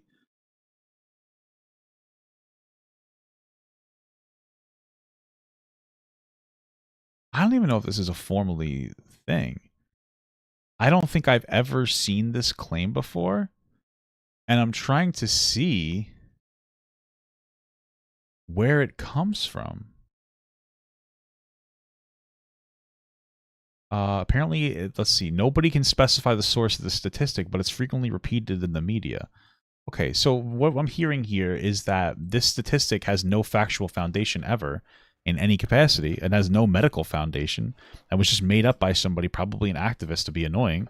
But like that is, there's nothing medical about that. So like, yeah, that's not good that it happened, but from a medical perspective, that never existed. So what you're saying, you're trying to tie this to what you're talking about here from a medical perspective. It's not. It doesn't exist. What are you talking about? She's so annoying. Blaire is like so dumb. I can't even deal with this. But those numbers were based on, by those organizations, prostitute deaths. So it's not always the most reputable numbers they're getting. You know what I mean? And right, these but that's activist not organizations medical. are political too. We get caught up in calling them activists, and we think it's this emotional, spiritual thing, but they are political organizations. Yeah, so I am an activist, and so a lot of what you're talking about really was focused more on Black trans women, because Black trans women do not live past the age of 35, because oftentimes it is our Well, group. that statistic is not founded, but okay. Within the trans community that is often murdered, we're often harassed. Like, Black trans women do face more issues than trans women from other communities, but that statistic seems to be completely untrue and not founded in reality. We're often discriminated against, and so a lot more of that focus has had to be around Black, brown, indigenous folks, because oftentimes the research goes missing for us. They sourced it from prostitutes, though. That was the source of the But see, the thing is, though, even when we talk about prostitutes, trans women have to sometimes participate in sex work to survive. But they based it off cis prostitutes. Sorry, I'm done. It was just, it was false numbers. So from what I don't know if that's true. From what I saw, there's no foundation for it. It was a claim that wasn't based off of that, but okay, maybe. I don't care. What I understand is a lot of that focus has always been around Black trans women, because we do not get to see the age of 35. You are in a place, when I say privilege, you're in a place of privilege where you do not have to worry about the harassment and the discrimination that I face. I face as a Black person. I face as a Black person. I'm not going to say that you do not experience harassment or discrimination. That's not what I'm saying, because like you said, you're a person of nuance, and so follow me here. Well, when I come as a person of color, as a Black trans woman, you and I do not get to have that same experience. There are more there are more rooms that you get to walk in that I will be forbidden in. And one thing about it is, that's why it's important, like someone like me has to create her own space to be able to counteract what you're doing. And I'm not saying that you don't. But what I'm saying here is, what I'm trying to get you to understand is, my Blackness should not have to pay for your whiteness. Damn, that is destroying. I think that you're probably not gonna. It's probably not a great idea to have like the race conversation in this conversation about trans people. I mean, it gets into damn, I just said the word. But it gets into the intersectionality conversation, and it's just too much. You're having a trans conversation right now, and it's not going to resonate with enough people to be like, oh, well, my Black experience is different. Like, it is different, but it's kind of somewhat irrelevant to the conversation. So I don't think it's productive, because you're not going to reach anybody. My community. I'm destroying your community. So are you going to tell all of my exes? How are you going to say that and then that's the end? What you're talking about, too, is there's not the research. You're right, there's not. Everybody likes to cite the Turbin study, and Jack Turbin is a complete activist. You can just go to his Twitter account and see how actively involved he is in this and how financially... Sorry, what was his name? Jack Turbin. Okay. And you can see how much he's financially gained off of this study. And the issue is the study is based on a survey. And so it's based on a survey of adults. Of what? And so when you're doing surveys are not scientifically accurate. Well, I don't know what we're talking about. I mean, you're not wrong. Surveys aren't scientifically accurate, but I don't think that everything's being based off of this one survey. I don't even know what survey you're. Oh, it's an accident. It's between suicidality and, I guess, youth. Okay, if this is like, yeah, that's not good, but there's other resources that exist that talk about mental health stressors for not having access. Okay. Least accurate way to do a study. And so when we're basing all this medical care, that's like when people falsely claimed that the mask didn't work because they surveyed people that said that it didn't work. So, yeah, I agree, but off of a survey, it's a huge issue. Sure, but not all this is being based off of a survey, right? Like, it's much more robust than that. Like, we understand that there are negative mental health outcomes to not getting gender-affirming care if you have gender dysphoria. So, it doesn't really, and that's what they're citing to prove that, gender affirming care reduces suicidality. My question is, if they're using a survey in terms of how they're gathering data, what do you suggest then to use a tool then to gather data? Because from my understanding, a lot of those surveys are actually more accurate because folks are actually not in front of somebody, so they're more comfortable to answer these questions. Again, we can have a difference of opinion, but what tool then do you suggest folks to use if they're not using a survey then? How do you gain that data? When you're talking to therapists, you can speak they can't violate HIPAA, but they can give statistics on their patients. You can look at see how many people. Wouldn't that be the same though as doing the survey with cerebral gender dysphoria? Unless you're questioning the validity of their claim that they have the dysphoria. Okay, whatever. Have entered into facilities because they were suicidal on that, and then you can go back and see if we gave these same people gender affirming care, how did it help them? Because I see a lot of go back to the detrans. Well, we know that it helps them. Community because we affirm their gender so much. There's so much, they're now having issues. They're contemplating suicide. Sure, but again, that's like 1%. So it's you should take them into account. But again, you're trying if what we're saying is this method, this pathway has a 99% chance of success. Oh, okay. And then I would probably take the gamble. Okay. So. At a higher level as well. Great. I enjoyed this debate for what it was. It was quite ugly at certain points, and I wish that it was all trans people on the panel because that would have been more appropriate and more fitting. Wow. You're so offensive. You're an offensive person, human being. Okay. Yeah, well, she's there to be provocative. And also just keep in mind that Jubilee wants her to be provocative because they could have cut this out of the video, but they wanted it in there because they wanted it to be a little bit spicy. I don't know. Me personally, I've been kind of looking at Jubilee videos for a while. I feel like they've been getting more and more sensationalized in some of the way that they operate, which I'm not a particular fan of. But. Okay, well, I find a lot of things over here offensive as well. Oh, wow. Yeah, you're disgusting. And trust me, the feeling is more than mutual. But I will say that it was very enlightening, and I hope to be back at Jubilee soon. It wasn't enlightening. I don't think that Blaire is somebody who's concerned with any level of honesty after watching her for so long. I think that she's just there to promote her idea regardless of whether it's right or wrong. I don't think that's just too much honesty there. She does generally pander to conservatives a little bit. She kind of absorbs conservative talking points and then but either way, she's still good for conservatives because there's a trans woman in the space that's going to make people less transphobic. So I think this was interesting. Obviously, I don't think we have a lot of common ground on a lot of things, but I think we found some. I think what most conservatives in general believe is as an adult, you can do what you want with your body. I talk to conservatives all the time. We don't allow children to make decisions for themselves on a wide range of issues. Sure. And that's why we... But that's not what... So again, I understand the uncomfortableness around minors transitioning or getting gender affirming care. They're not making a decision themselves. They're making a decision with them and doctors and their parents. So it's not just them getting a decision by themselves. So let's just keep that... let's keep that in mind, right? It's a much more informed situation. Is it perfect? No, but... We don't let them... mutilate their bodies. Okay, I mean, well, it was it was educational, enlightening. I got to learn a lot, and it's nice meeting all of you. I liked hearing the different perspectives, and I feel like even though I'm definitely in my beliefs, I understand where things come from, I just do not agree saying that everybody on this panel is not trans. I think it's bullshit, and I think you're trans and you're a part of my community. Thank you. Yeah. Ooh, got him. I really appreciate it. I, despite all of the madness, enjoyed conversation with all of y'all. I love debates. We don't have to agree with each other, but these conversations need to continue happening because they're not happening anywhere else. And so until we're all I like that one more trans dude the platforms most, around this for the ourselves, older so other one. people can understand, then let's keep at it. I mean, honestly, regardless of my interaction with Blaire here today, we are all, for the most part, I think, mostly in an echo chamber in our own lives. So it's nice, actually, to be in front of all these people, especially the ones who don't see the things the way I do, because it also opens my eyes to see, maybe I could rethink X, Y, Z, or maybe there's something I learned today. I'm not closed off to learning something new or to changing my mind, because I've done that before and I can do that again, and I will evolve as a human being. All I have to say to the general public is start thinking of reasons why you supported doing this to kids. What? And to that point, Thanks. Come on, conclusion.